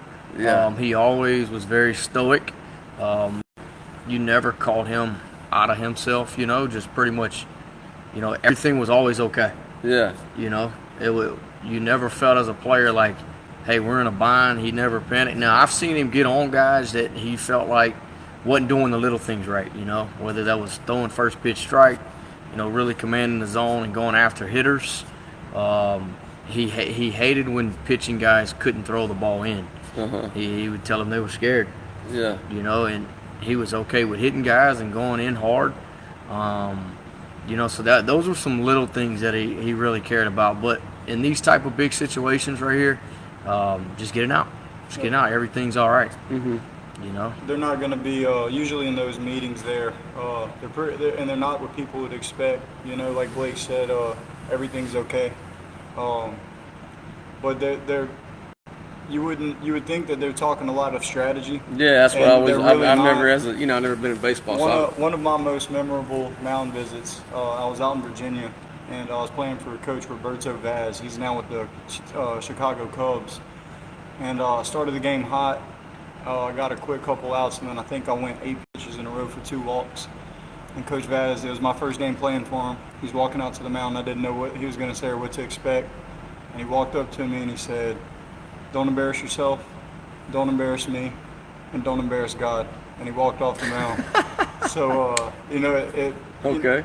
There's a lot of things. There's funny things Yeah. the coaches will say, but the goal is to somewhat distract your pitcher and get his mind off of the stress. Uh-oh. There goes another 2. That's inning. huge. Up 5 Big to inning. 1. That's tough. It's a big inning. Might be time to go get this guy. Curious. What's funny is, look, he's coming through. Big time He's hit. been kind of cold there, and there he just hits a. Yep. He has a big, There's some mental toughness there. Coach. I've been hearing so much about him, and I've been waiting to see it, and I hadn't really, because I hadn't watched him all year long, obviously, but. Only negative thing I'll say about that guy is I've seen him 2 ABs not hustle out of the box. Okay. That's about the only thing negative you can say there. Yeah.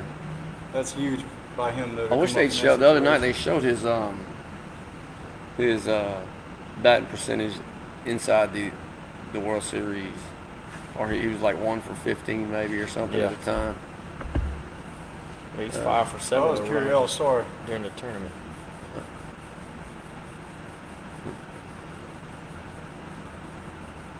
Yeah, he's been cold. You want to try to get call Coach Robichaux, Calvin? Yep, he's gone. That's it. That's tough on that pitcher, man. Yep.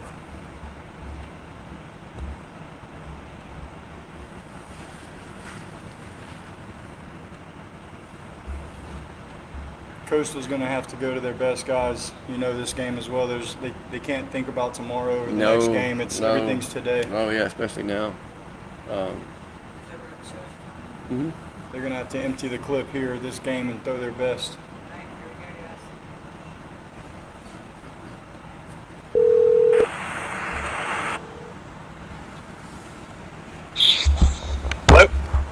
Coach, it's Coach Maggio here with Bayou Bench and Beyond. We're live here with Coach Trahan and Coach DC Arceneaux. How's it going, Coach? Are you watching the game?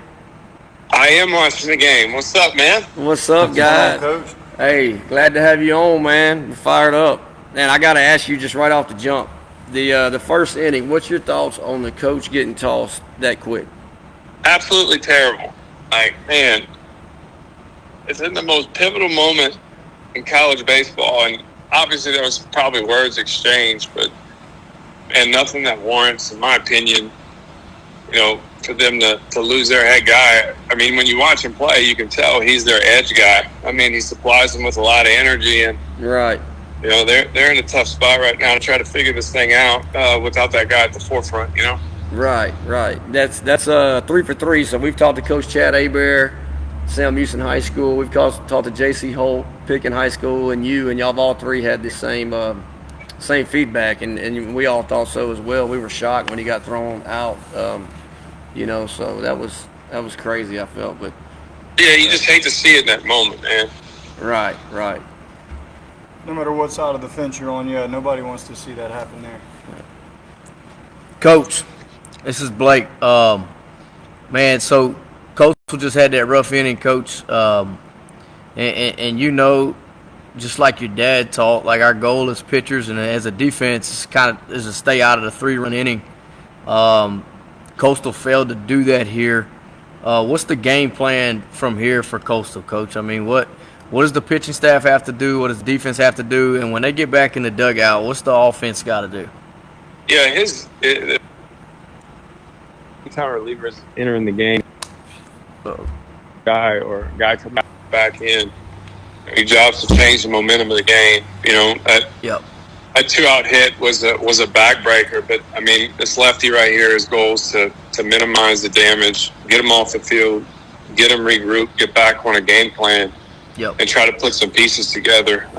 If you'd have asked me before the game started, I would have said I didn't see either team totaling 6 runs. I thought if 6 runs scored by either side collectively would have been a lot. I thought this game was going to come down to the wire at the end with the bullpen.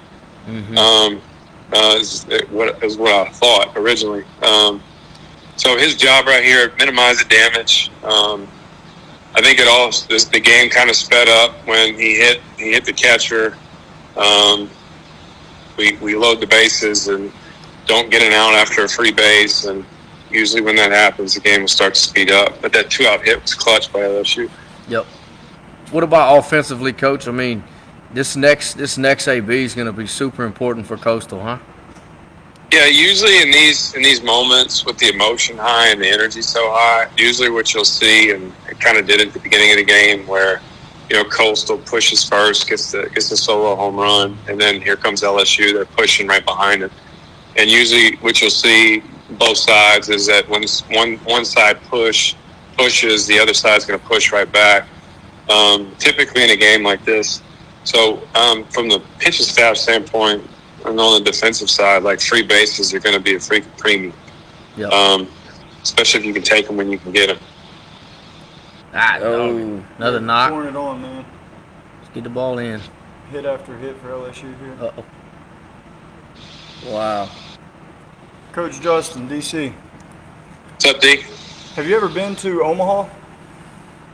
Last time I've been, I was 13 years old. I went to Johnny Rosenblatt Stadium. I've never been to The series. The Schwab. Was that in 01, Coach? 02? Yeah, no, that was in 2000. Coach I had blonde hair and all. There you go. Can't imagine what it's being like playing on that stage or even being there as a fan. Yeah, it's definitely pretty special. It's baseball played at the highest level possible at the collegiate level, man. Especially with kids nowadays. I mean, half those kids on that field are big leaguers, man. Yeah, that's what Blake and JC and DC were just talking about. Coach, I'm just a basketball coach, a sports fanatic, but they were just talking about the ages of these guys. JC said that he was talking about he was 22 years old in AA. He said now these guys are 22-year-olds all over the field. And yeah, Coach, you said the average age in the SEC is like over 21 years old.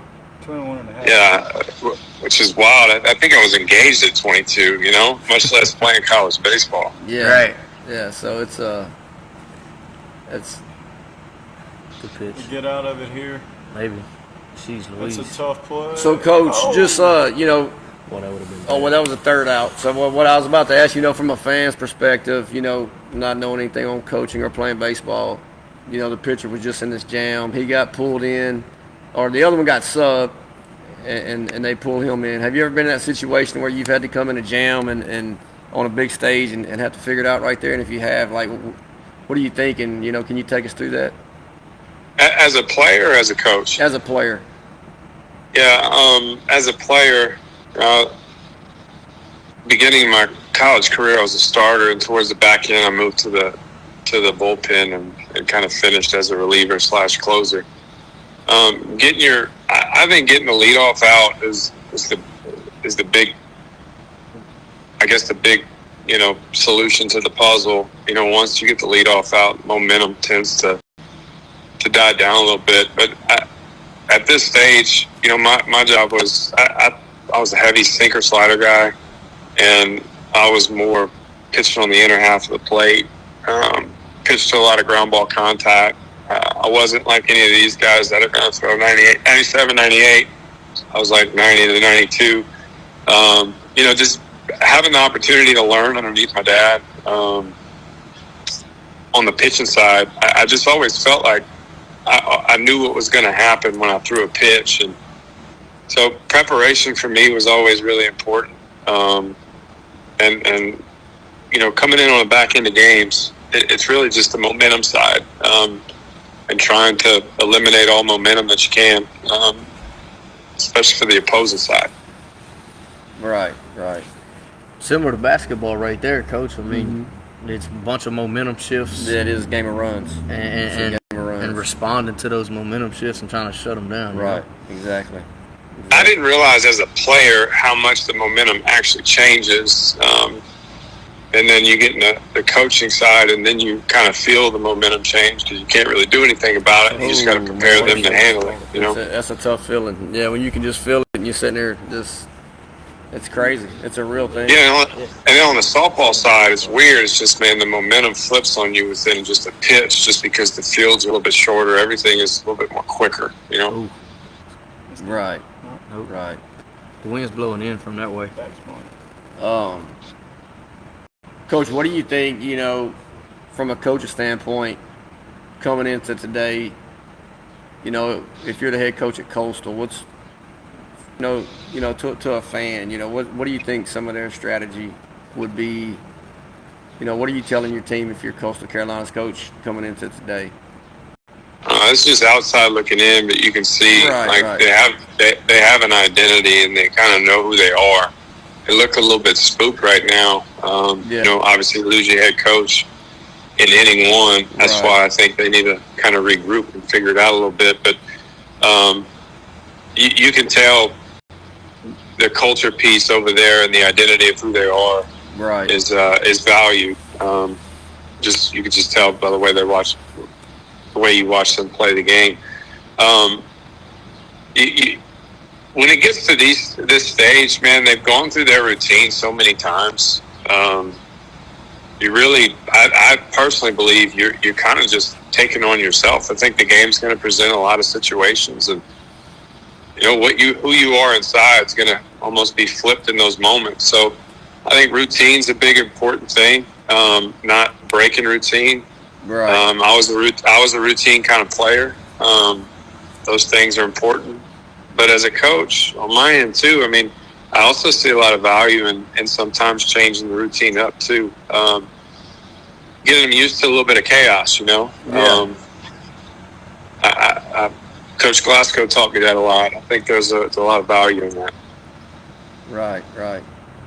It's I guess sports, it's kind of similar. It's like once you get in basketball to the top 28 semifinal final game, there's not a lot of it's just kind of, we got to do what we do better than they do what they do. We know what they're going to do. They know what we're going to do. There's not going to be any surprises, obviously. We just got to do everything we got to do to be on our game and make sure, we're Well, one of the things about Coastal that I thought they had to do today, I thought they had to score first, and I thought they had to put some runs up because, on the backside of the guy that they got going right now, I mean, you got a fully loaded deck in that bullpen with, Anderson going all 9 last night. So, yeah, it's going to be a tough hill to climb right here, being down by 4 in the fourth. Interested to see kind of what happens. right. I'm good, Coach. Well, shoot, Coach, man. Hey, we appreciate having you on. I want to get with you soon and have a one-on-one on the podcast, Bayou Bench and Beyond, man. And we could I'd like to talk to you about your time as a player and growing up as a coach's son, and your time now as a coach. Yeah, man. Maggio, I'd love it. Man, I would love to do it. I'm excited, Coach. You're one of my favorites, man. Well, hey, I got to spend time with my boy Blake at the U last week. Oh, got man. to learn a lot about the process, baby. That's what I'm talking about. And obviously, I'm a huge fan of everything that you got going on, Blake. And I'm 100% support it. And Maggio, I'm all about getting on the podcast, chopping it up. Oh yeah, man. Oh yeah, big time Bayou Bench and Beyond, man. Everything about the Bayou, your dad, one of the centerpieces of it as far as baseball. But and we're here at the U now. It's a elite facility. Like I've said several times on here, if you're listening and your child is interested in playing baseball and you hadn't been here yet, you need to get here. No matter where you are from in the Bayou, you better get here. Get here quick. But anyway, Coach Robichaux, man, thanks for having you so much, man. Thank you, Coach. Absolutely. Thank y'all. Later, Coach. Yep. Thank you. Bye-bye. Hopefully we're hearing it well. I don't know. It's our first time. We're going to grow on it. I know that. We'll be doing some Bayou Bench live view, lots of it. There's a lot of different topics and ways we can go with this. Mm-hmm. A lot of different personalities. Just the 3 coaches we've already talked to today. They all 3 have different perspectives, but all of them are right. Right. Right. I think it's so neat to have that on. I know I love basketball. I know if I could be watching the Final Four college basketball championship like I do every year and be actually watching it and tuning in and listening to other high-level coaches or guys that play at the highest level in basketball and hearing their takes as I watch the game would be really, really neat. That helps so much, man. It is. That's just me, from a student of the game, just always feeling like you can learn something and pick up something. Pick up something. And Uh-oh. then just, here we go. That's what Coastal Carolina That's what they needed right there. Yeah. I mean, to go give up the big 4 spot, they went down 2 outs quick, but that would have killed them if they would have gone 3 up, 3 down. But to get runners on first and second, even if they don't score here, they're making the LSU pitcher throw a few more pitches and somewhat getting some momentum back. Get some type of heartbeat going here. Yeah, they're still in it. They're going to fight until the ninth. That's a tough play by him there. And back to what we were saying, like me just being a sheer fan, not knowing much about the game, but being able to hear the insight, so if I'm watching a basketball game and someone may just be a regular fan, to maybe hear some of the things the adjustments that may be going on, or getting feedback from coaches that what might be going on during the game, it would be a neat thing to hear. I noticed that guy, he attempted a backhand. It sparked a memory. I got to eat lunch with Coach Burtman this year around Christmas time, thanks to Matthew Savoy, who's at the game right now. He's works for TAF. He's here at the game. He sent me some pictures. And he works for TAF on the wing of baseball, so he's ticketing and all that. But so he had us in for lunch with Coach Burtman, and he was big on, that's funny he said that, with attention to detail. He went into about 30 minutes of talking about how he would bring in, he'd have pre-practice and post-practice, and because I was thinking about basketball, and he might bring in his middle infielders one day and make them stay afterwards. And he said he might literally work on that backhand, filling it with his middle finger. And, he tells such great stories, and he's digging in on how to actually catch a ball and with a bat hop, and he's doing these little drills. And he said he sits there for 30 minutes to an extra hour, 2 days in a row on one detail that may cause that situation. That's what made me spark my memory. Yeah. And his thing was, that's what they did. He felt like that's what kind of separated them. That, and he was big on, he told me about motivation. He said, you got to constantly, as the head coach, you got to constantly bring enthusiasm and motivation to your program. It starts with you. And, of course, kids have to be intrinsically motivated as well. But, obviously, if you're not motivated, then so you got to bring some energy. But it was a really neat conversation with Coach Burtman. He talked about his pad that he had when he made all the things when he walked around. Yep. He wanted the bathrooms a certain way. He wanted this a certain way. The details. And it's such a treasure, such a treat to sit and get to talk with him. One thing about baseball, Coach, and every sport is in this. It's the same way, to a degree. But I think baseball is the sport where there are so many details in every single aspect. Like the way you take your lead off of first base and second base are different. The way you take your lead off of third, the way you get set up on a mechanic side. That's one thing that I really talk a lot about here in the U is getting your mechanics right. But there's so many details to every aspect of the game. It's crazy to imagine as a head coach at this stage how you make sure your guys are all perfect that detail. On every detail. Right. The more you zoom in, the more detailed it gets. So it's unreal. Right. That's huge right there. Ooh. Coastal had a little chance right there. He responded. LSU, Coastal Carolina got those couple base runners, but LSU still got all the momentum. They can't wait to go get back in the box and try to put some more runs on the board. And now facing a lefty, I didn't see what his velocity was, but start the game as a righty. Now you got your lefty, so coming the best in, they can do is limit the damage. Coming into this, I told Callie like a week ago, or not a week, probably 4 days ago. I said, man, Coastal Carolina's gonna win this thing.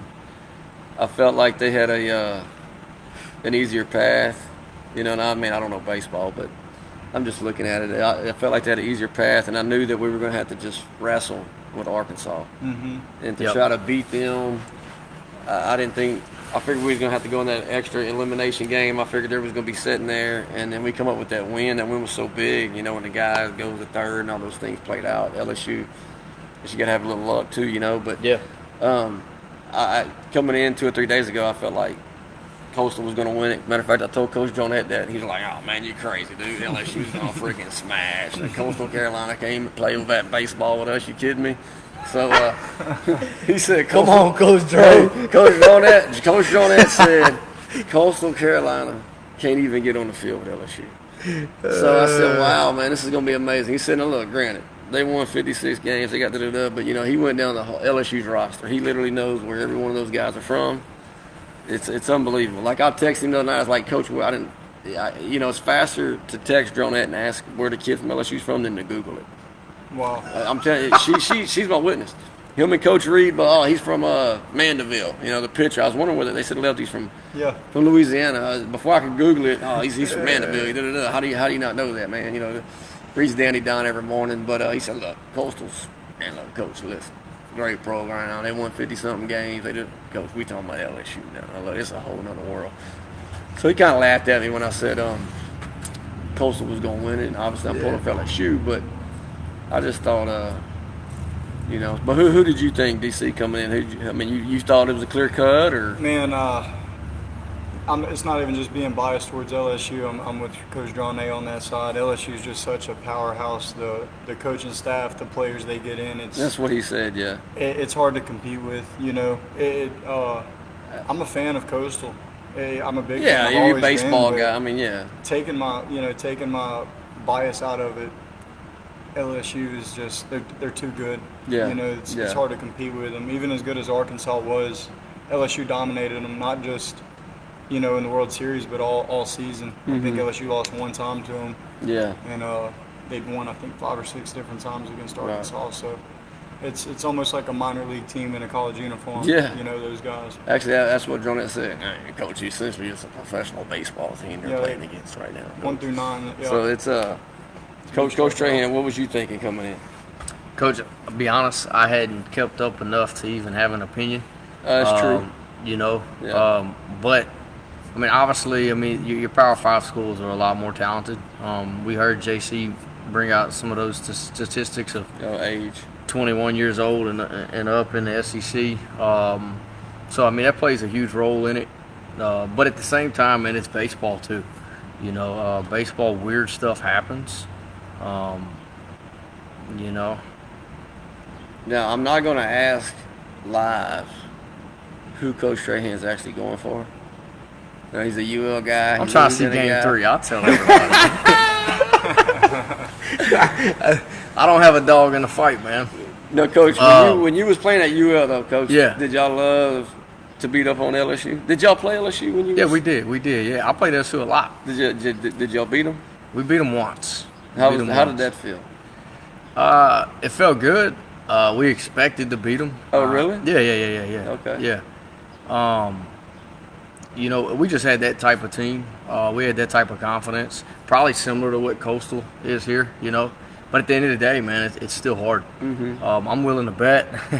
You can see the purple and gold in the stadium right now. Yeah. I'm willing to bet 98% of the people in that stadium are LSU fans. That's crazy. The Coastal Carolina crowd, and it's almost non-existent in this crowd. Yeah, Mid-majors can't compete with that. Right. So this is a home field advantage for LSU. I know it's in Omaha, but Baton Rouge is there. Yeah, North Baton Rouge. This is Alex Box. We're watching. North Baton Rouge, the guy. So, y'all got, it being in this game, Coastal's literally playing every fan there. Playing this super talented LSU game, this ain't even playing field at all. Yeah. And that's just what you expect when you play LSU or other schools like that, Alabama, these big universities, man. That's just what it is. Yeah. So it feels good to beat those guys. You also beat 10,000 people in the stands too. Right. Right. 2 things I just noticed. Going back to the ejection, it was the home plate umpire that ejected both different coaches. That is the same guy. He's got the quick trigger. It makes me want to throw up seeing that. And another thing is, if Coastal does figure out how to claw back and win this game, they don't have those coaches next game. It's a 1 or 2 game suspension. So they're going the rest of this series without their coaches. Oh my God, man! What a bad call, man. It changes everything. Yeah, I'd love to get Dronette on the phone actually and ask him his breakdown and thoughts, because I second that one. I think even Dronette would say, as much as he loves LSU, I think he would even say that was a bad deal. He has said an official in any sport has never caused the game. Was that? An outcome of a game has never been due to an official. Mark Jonette. Yeah, I second that. And he preaches that, like I've seen him. I'm not going to say against who, but even this past year, they got hosed. Mm-hmm. All right, and I hate to say, bring up the officials and they're walking through, and he's just like, he never says a word to the officials, and I get a little antsy. I've been tossed several times and things. And he's walking through, and we're about to go out, and I'm like, man, that was bad. Y'all got hosed. Nah, coach, look, she turned it over at the end. We blew 2 layups, missed 4 free throws. Coach, we turned it over, and the officials can't make a layup for us. I mean, we got to better make a layup. So, I'd like to know his take on that, because usually he's like, it's not the official's fault, but I think even he would think. I think it's just people. It's just how society is today. The transfer of blame. Mm-hmm. Nobody wants to talk about the mistakes they made. The umpires are so easy to blame. Yeah. And you sit in the stands. What do you hear? He's terrible. I mean, we can't even get enough officials to almost cover our basketball games anymore. Yeah. And they make mistakes, and some of them are bad. But like at the end of the day, like, are you good enough? Yeah.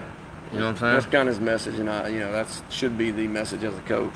Unfortunately, I haven't always been that way, but. Callie, call Coach on that. See if you can get him on the line. We'll get. Let's get Coach Rowe on the line. Might have to censor it. I'm telling him. He might be on the golf. Anything that comes to mind. No, he don't miss LSU. He don't miss LSU. John A, I believe. I know. I played for John A in high school. One of my favorite coaches I've ever had. He talked a lot about baseball when he was a kid. He loves it. I don't think he ended up playing in high school. I don't think his high school had it. He didn't, but he did growing up. He's laughing already, man.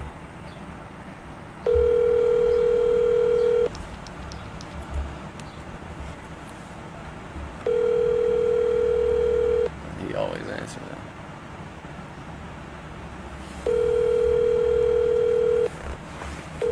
Your call has been forwarded to. Try him back here in a minute. He'll probably call back. He's Check this meme out. not a whole lot. Hey, Coastal, how many coaches you got left after the first inning? Not a whole lot. That's pretty tough. That's pretty tough, man. Terrible. They got to get this guy off the mound, man. What sucks about that is not just losing your coach, but it's everybody's going to blame that too now. Yeah. The transfer of blame, like we were talking about earlier, everybody's going to say, well, Coastal didn't have their coaches. That's why you hate it as LSU fans. You want them to have their best in every coach and say we beat them with everybody. Mm-hmm. Yeah, that's just the winner's mentality. You want to beat somebody at their best. Put in their ace. Yeah, give them everybody, give them their best. That's who I want to play. Yeah. You never want to be given a win. Mm-mm. And no matter what the situation may be, you want to win. You want to earn the win. Yep.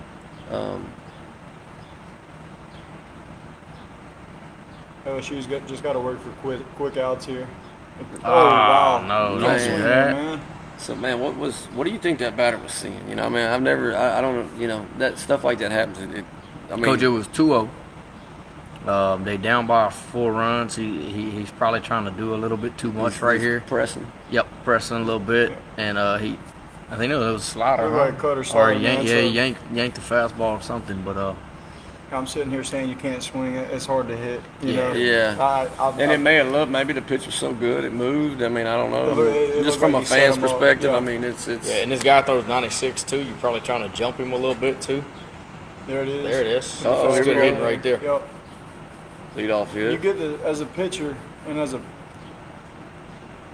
if you get a swing and miss that ugly on the cutter slider down in the zone, you have to go back to it with 2 strikes. That guy shows he liked that pitch the way it looked. He wants to swing at it. You get 2 strikes on him. Why would you not go back to it? You've got a big cushion. The last thing you want is Coastal to put runners on and start creating some momentum. Right here. You go back to the slider there and put it back in the dirt and let them swing through it. Yeah, and Coach Trahan, correct me if I'm wrong, there's a lot of game left, right? Yeah, there's a lot of games, but it has to happen. It has to happen now. Okay. They gotta have a long inning and get this guy out the game. He stays in the game a couple more innings, it's over. Because get into the bullpen, get these guys that haven't pitched in these big situations. I don't know if they have any, but the longer the starter stays in, the more the game is controlled. I got you. Yep. I know the other night when I texted you, we were down 2. LSU was down 2 going into the ninth. And Arkansas just made that big push. The pitcher was going crazy. Remember I sent you the video? Yeah. And and I told Kelly, I was like, we're done, we're beat, we're over. And she's like, this game ain't over, we're gonna come back and win. I was like, there ain't no way. And I said, there ain't a chance. So I text you, you don't even know. I'm not even watching. You not even watching. So I said, Coach, it's 5-2, bottom of the ninth. We're playing Arkansas and we got a chance to win. You send back, Coach, oh yeah, you absolutely got a chance. Yeah. So no, we come back and won. And that was with 1 at bat left. Yeah. So yeah. Obviously, Coastal, as good as they are, I guess. Man, I'll tell you what, too, though. LSU staff, for how good they are in the bullpen, you don't want to be down by 2-3 runs in the bottom. A little bit different situation. Everything's possible, obviously. But LSU's one of them outliers, man. They got enough powerful arms to just, getting 3 runs in an inning is a very hard task. If Coastal can figure out how to do that, they're right back down by 1. That infield hits will work. Oh, damn! Good play. Runner in scoring position. Really good play. Yup. So he's the guy that's an unbelievable glove, but he's been batting terrible, right? That's what everybody's saying, huh? That's what, yeah. Yeah. But didn't he do something really good? I think last night he had a great. Full of big plays. Yeah, I think he made some good plays. Yeah, stuff like that saves games, man. Now it's 2 outs instead of 2 runners on. And how many guys make that play like that? I don't know. That's a tough one to make. It's slow off the bat. It's just bang bang too, He's probably got a. So Blake, you play third. That play right there, me watching it, it just seems like, oh man, it's normal. You just go catch the ball and throw it to first. How hard actually was that though? I mean, how much skill? The reaction of it, to be able to see the ball go up and then you got to go up and be able to charge that baseball. If you hesitate for a split second, that guy's safe. He's done. Yeah, he's safe. Because off the bat, I said infield hit because it looked like one of those. It looked like he drove the ball into the ground. It died in the dirt and the grass a little bit, and that dude reacted quick enough to be able to come get that on his hop and make a very strong throw to first base. He's not attacking that ball. That guy's safe. Yeah. So from a guy that's just sitting there, well, he just caught it and threw it. He actually that was a heck of a play. It was. Yeah. It was. No, it is a play. I feel like this as a coach, it should be made. It should be an out. I got you. But does everybody make that play? No. Yeah. If that guy beats that out, nobody says anything. You know what I mean? Okay. I see what you're saying. Contested layup there. Yeah. Yeah. You're supposed to make it, but it's not easy. Yeah, it's a soft foul layup, Coach. I got you. Yeah. Tough finish. Yep. Coastal's still figuring out. Oh, that's solid right there. Yep. That's solid. Let's see if we can. It ain't good. They're still hitting the ball, man. 5 hits to 7. They're not being out hit by much. LSU's just scratching runs. Yeah, big inning, man. I'm telling you, he's on the golf course. No. He's too turned up right now. He's turned up. You get him in an Alabama LSU game? Is he that? Your call has been forwarded to an automatic voice. Yes, it's almost abnormal. I remember Jeff Wainwright watched one football game with him. He said, I'm never doing this again. This ain't even normal. Jeff couldn't even watch the game. No, man. He said, man, he did talk about what every kid was just trying to watch the plays and the X's and O's. Droves. This. I mean, just, LSU. How much money Nick Saban slid him under the table? Oh, here we go. Huh? Coach Donette, you're here live from the Bayou Bench and Beyond, Coach. Spirits from Noel Family Distillery. Me and Mr. Reed listening to LSU and playing golf in Eunice. Oh, man, I'm wrong then, man. I called it. Yeah, Coach DC's here. Coach Blake Trahan's here. We're live. We're with Bayou Bench and Beyond here to you, and we were talking about you, and I said, "There's no way Coach Donette's missing this game." And DC said, "I guarantee he's playing golf." I said, "Nope." I said, "No." I said, "He loves LSU so much." So I was actually wrong. I know my coach. I had an opportunity to beat Mr. Reed. Oh man, you live. You live for the world to hear. The world's hearing that right now. Coach, what's your thoughts? We want to know your thoughts on Coastal Carolina's coach getting tossed that fast in the first inning. Man, we were playing golf and I heard it on the radio. My first initial thought was, man, what did he say to get tossed? Like if you're an umpire in that situation, it had to be something extremely bad to toss a guy in this situation. Professional judgment should have taken over. Yeah, so, Coach, we've had Coach Chad Aber on. We've had J.C. Holt, and we had Justin Robichaud, and they all three felt like, obviously they're pulling for LSU, but they all three felt like that was kind of the very first inning, and they're throwing it. They threw two coaches out, actually. Two, and they can't coach in the next game. I don't know. There's two sides to every story, like Clyde Bradley said, so we'll have to hear the other side of the story, but I don't think you toss anybody short of putting your hands on somebody and pushing them down. You don't toss them in that situation. Right. Now, Coach, I told him that you knew this roster pretty good. What do you know about the guy that we're throwing today pitching? Ianson? Yeah. Super competitor, never gets rattled, emotionless. He just, Coach, where's he from? What is a podcast? Where's he from? Yeah. I think he's from California, the California kid. Okay. Yeah. DC said, yeah, he's from California. Right. The rich get richer. LSU snagged him in the portal, the good old portal. Where'd he come from, Coach? UCL. Where'd he transfer from?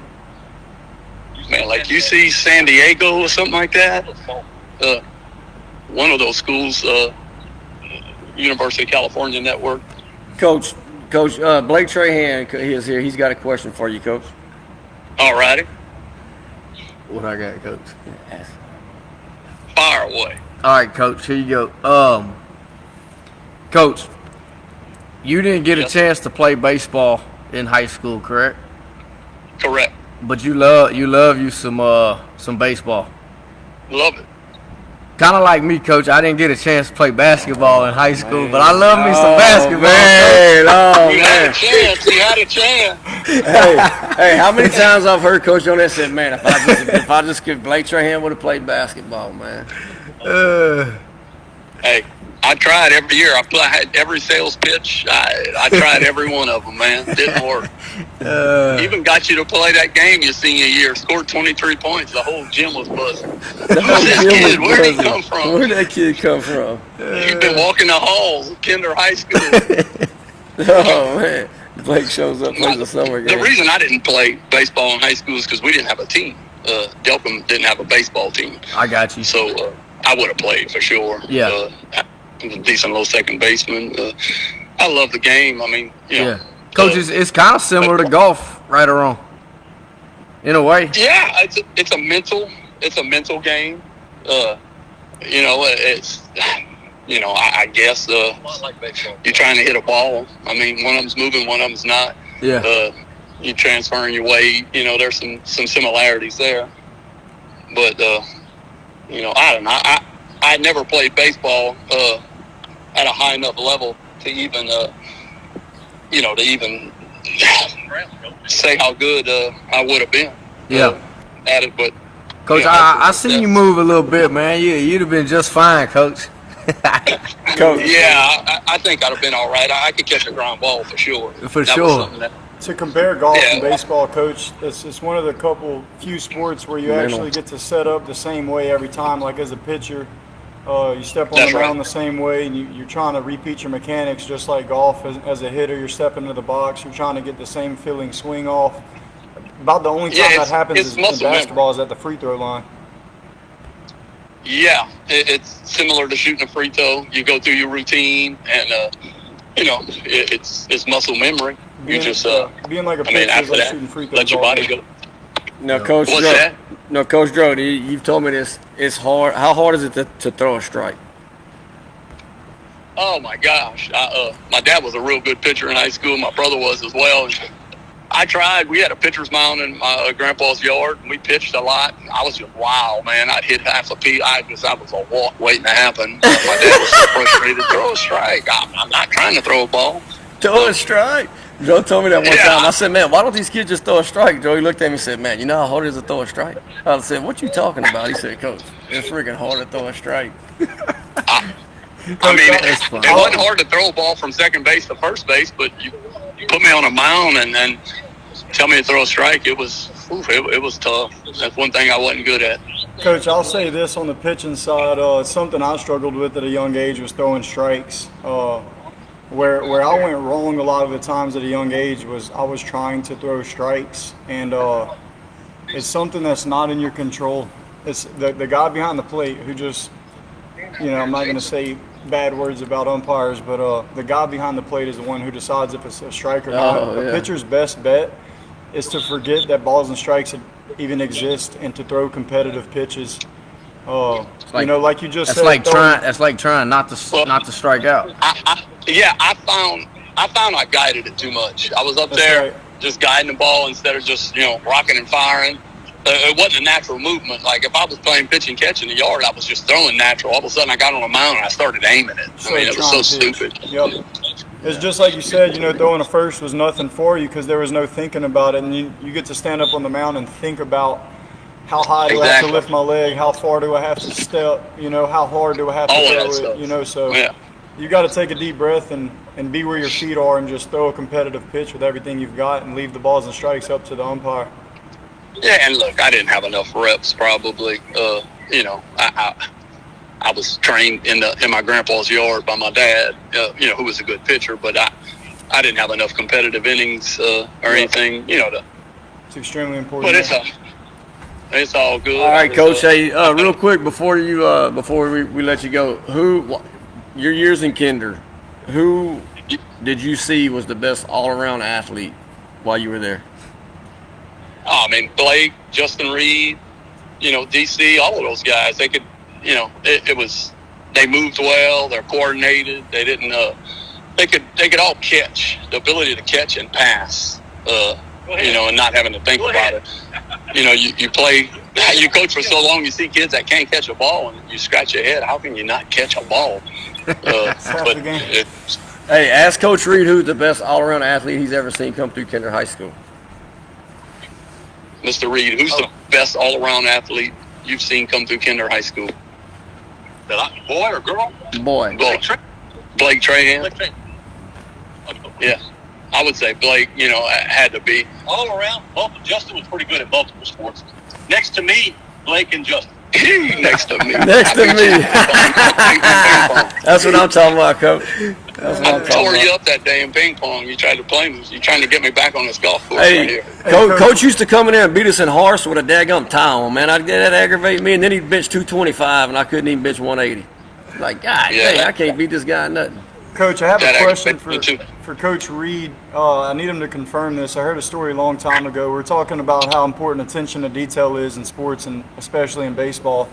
I heard a story about Justin back in high school that he used to file his nails a certain way before every time he started so that the ball would come off his hand the right way. Can Coach Reed confirm if that's true or not? He's shaking his head no. He said that's just an urban legend. I don't know. I have no idea. He can't confirm that it was true. He did his thing, and I stayed out of his way.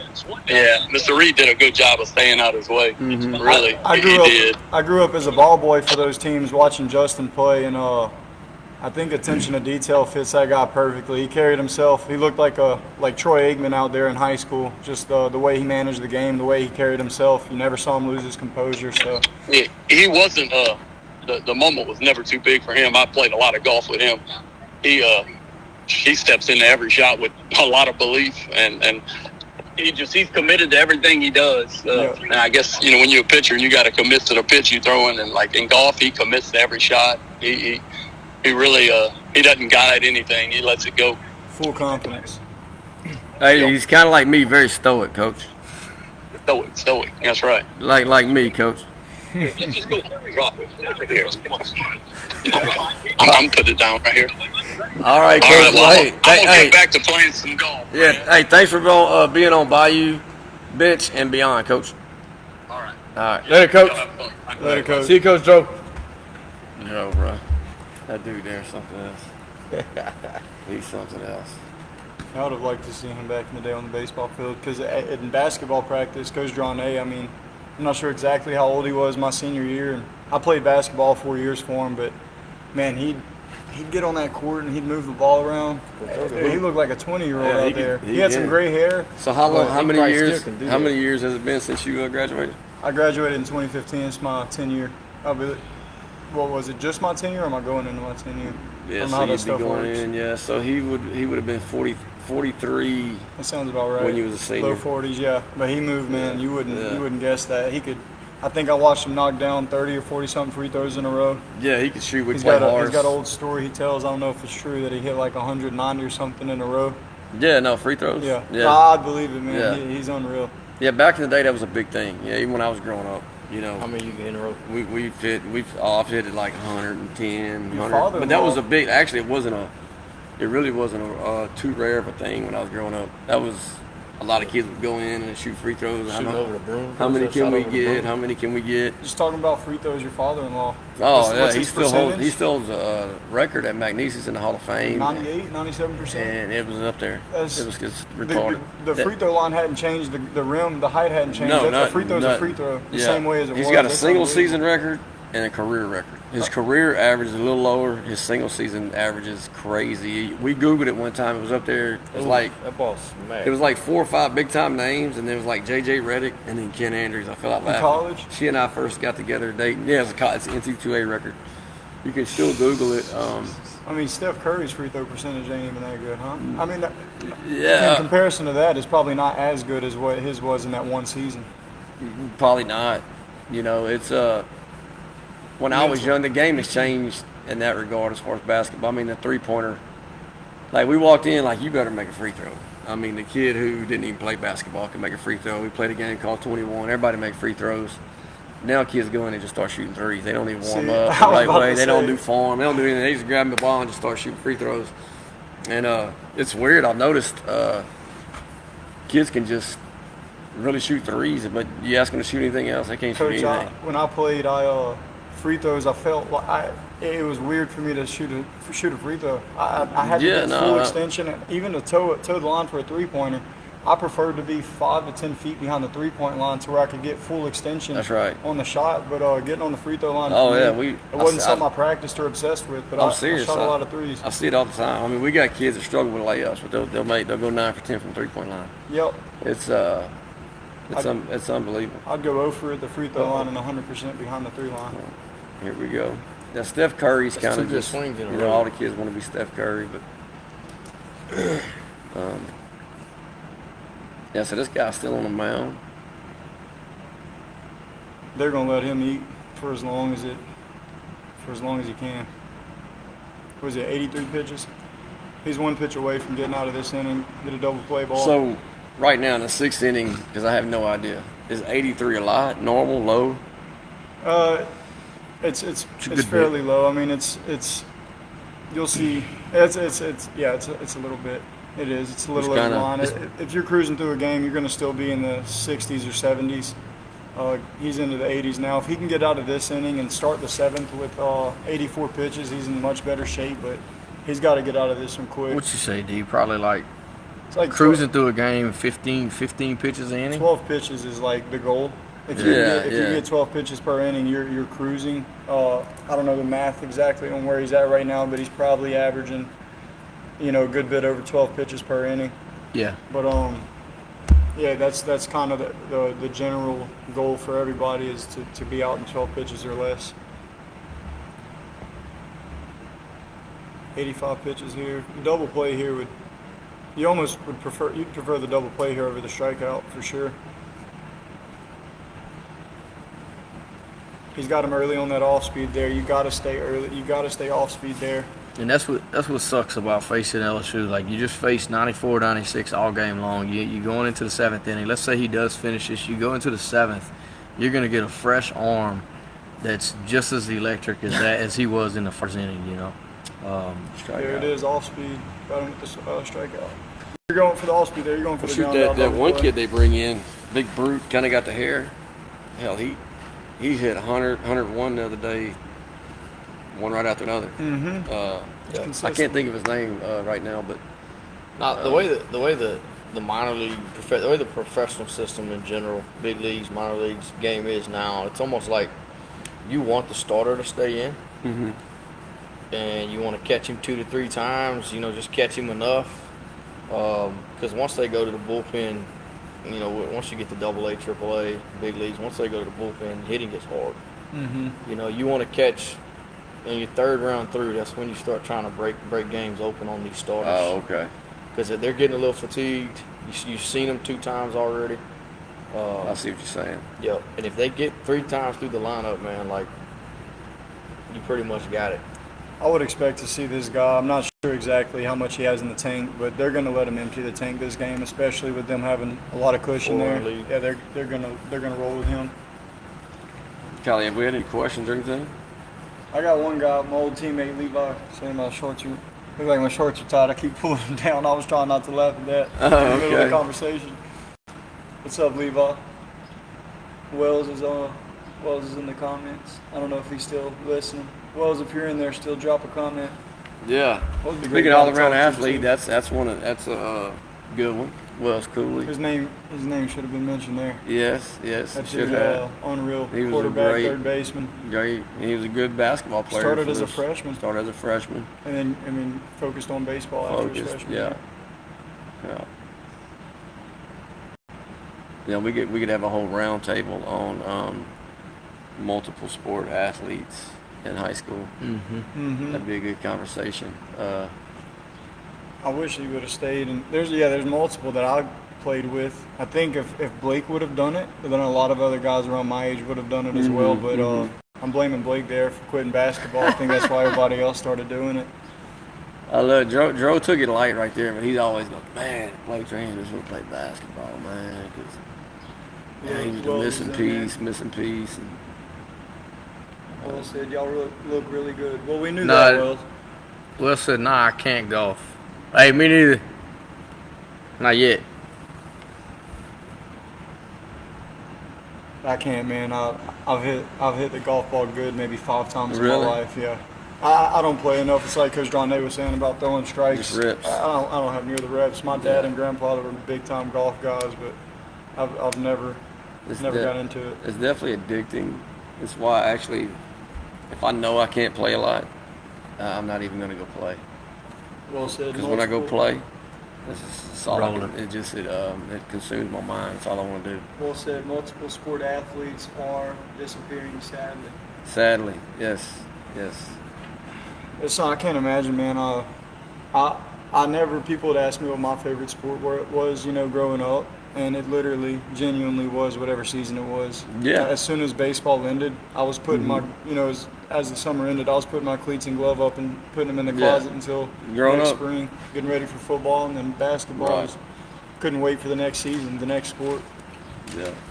If I'd have been bigger, and I told Dronet this before, if I would have been bigger in size, where I didn't feel like I had to put on weight, because, man, I was so light, dude. I was 130 pounds my freshman year. I would have definitely played basketball. If I'd have been 6 foot and just carried around 170, 180, I'd have definitely played basketball. Guys, keep coming in. Remember to follow, like, and share Bayou Bench and Beyond.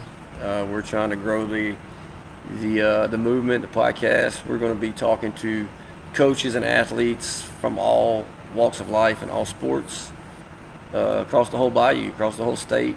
We want to hear those stories. People want to hear those stories.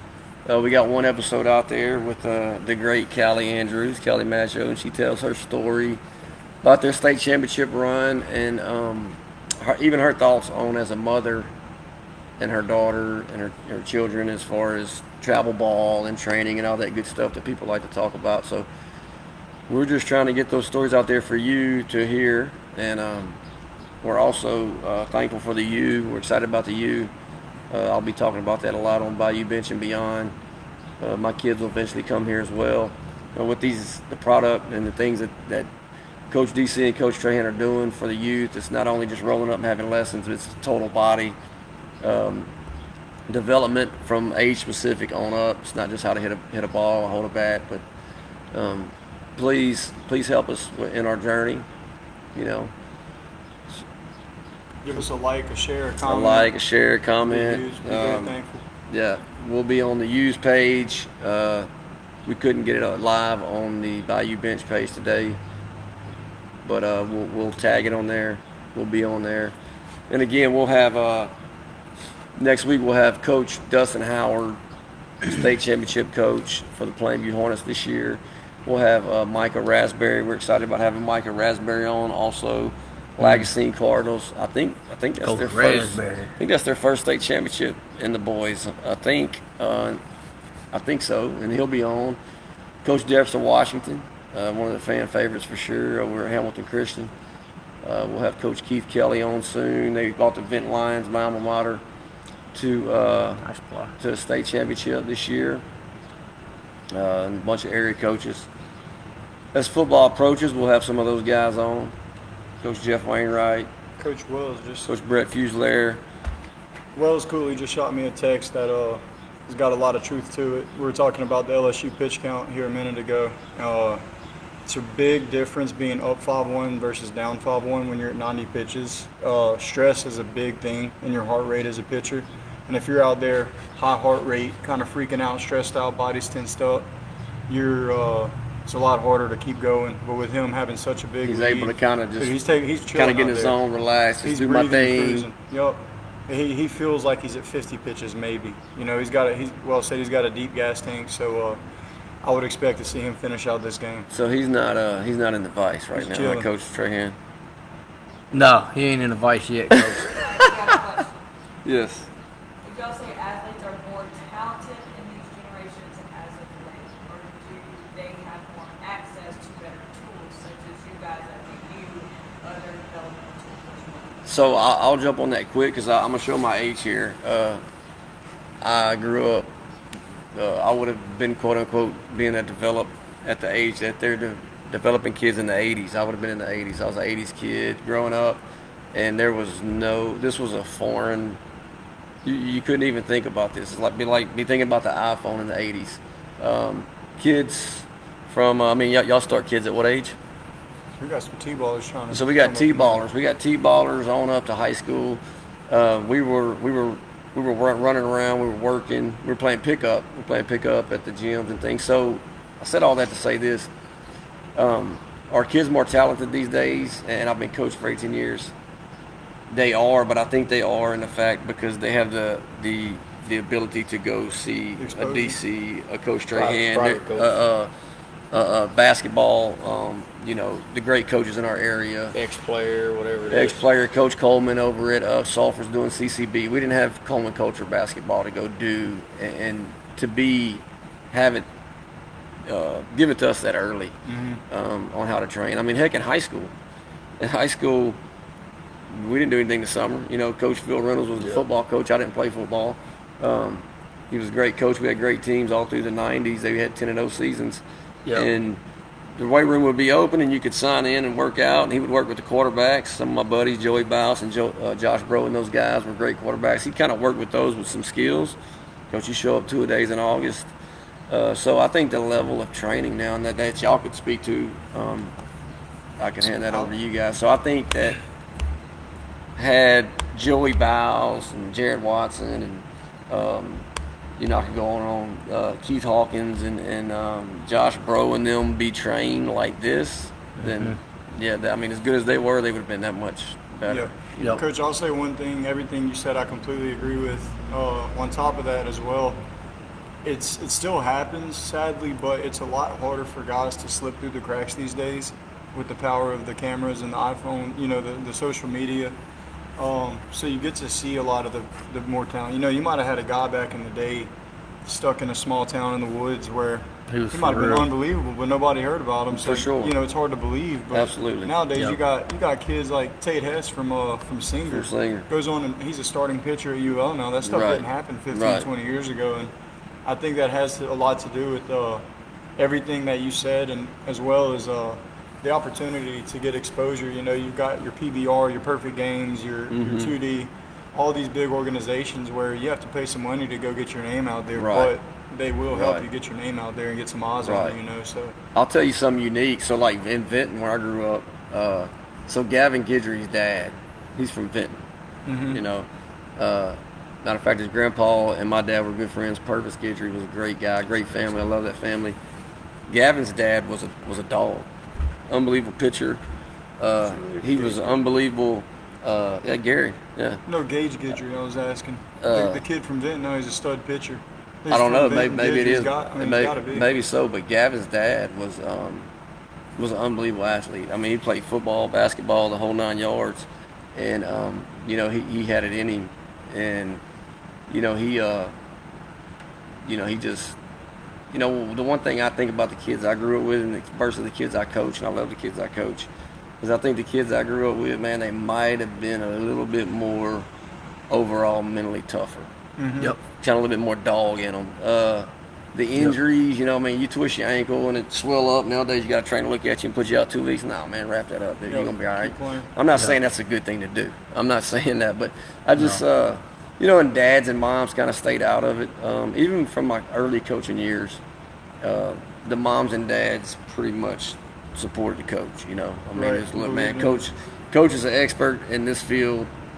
He's on your butt because of this. We got him in a good situation. We want him with our coach. We want him with you. We back you. And so I don't know if the kids nowadays, might be, as overall. Now, obviously they got some gritty kids. Right. And I coach some kids that are gritty, Yeah. So don't get me wrong there, but. No, but that grit isn't something that's just naturally brought into kids today. You grew up. Y'all grew up probably fist fighting, coach, running around in the ditches, and times were just different. So that grit came a little more naturally. Today, high school coaches have to instill that grit into their teams. Oh my goodness! Oh, we have a drop ball here, man. Things just going bad for these guys. 2 out there, LSU's going to score here. That's tough. That's the baseball guys usually. That's tough. He's a good player Put more money too. on the line to say LSU's going to scratch another run after that. That's how baseball goes. Coach gets thrown. Is that Ethan Fry? Was it? I don't know who. No, I would think it was Jones. Jones. Oh man. That's. Was that the second baseman, coach? Yeah, he's a good player, man. Kind of just drifted back on that ball. He just made that unbelievable catch a few innings ago. He Yeah. ran to right field and caught it backwards, and then he drops that one. That goes to show you that man, everything matters. Just attention to detail. Baseball's a tough sport too. As soon as you lose a little focus, man, it exposes you. Here we go. Watch this. He's waiting on his pitch. He shouldn't be even up to bat now, So he's just locked in. This is an extra AB for LSU. He's going to take his swing, his G swing. Is that Jake on third? Yep. Good That's pitch nasty there. right there, dude. Is that a changeup? I hadn't been That's watching a his heater. velocities. It's 88 fastball. It's a heater. It's moving 24 inches. Coach, I'll say one thing. I had a pretty eye-opening experience this past week. I went out to West Palm Beach, Florida, and I was out there watching some of the most talented kids at 15, 16, 17 years old. And I can't tell you how many 15-year-old kids I saw, pitchers that were throwing over 90 miles per hour. I think it was maybe a total. He got him there, strikeout. It was a big strikeout. But it opened my eyes to how good it is. Here at the U, we see a lot of really good talent. But it's rare to go out there and see 15-year-olds throwing that hard and these kids hitting home runs.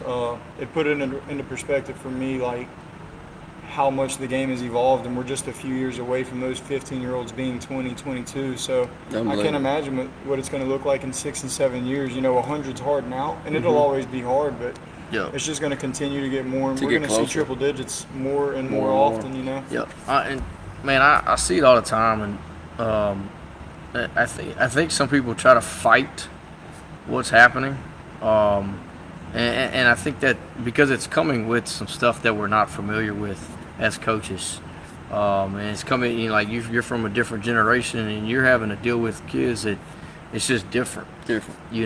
And but at the end of the day, we got to figure out how to quit fighting it and figuring out how to use it. And a name comes to my mind, somebody like Will Wade. It's like he's not stuck in the past of what he's trying to recreate what it used to be. But dude, he's trying to figure out how to stay 10 steps ahead and figure out how to still create culture, still create a tough mentality with these new kids, and he succeeds at that. Absolutely. But he also uses the NIL better than anybody else that does it. So I'm a huge fan of Will Wade and how he goes about his business and his perspective of life and athletics and those things. And because I get a little aggravated sometimes when a lot of coaches are like, man, they ain't like they used to be, or they say things like that. And it's like, well, how can we adjust as coaches? How can we not be so lazy and so egotistical to just not change as well? I think we got to change and stay 10 steps ahead as well, too, and continue to help these kids and use the game the way it's meant to be used, Right. Speaking of Will Wade, and I'll have him on the podcast in July, so stay tuned. But, man, I've been able to get real close to that guy, and he is amazing. Like you said, because I love to ask him about NIL transfer portal, because 9 out of 9 guys you talk to, when you bring that up, it's an aggravation. You know what? He loves it. He embraces it. And he says, adapt or die. Chance favors the aggressor, and don't bet against consistent behaviors. That's Will Wade right there. If you're not evolving, you're dying. Adapt or die. Chance favors the aggressor.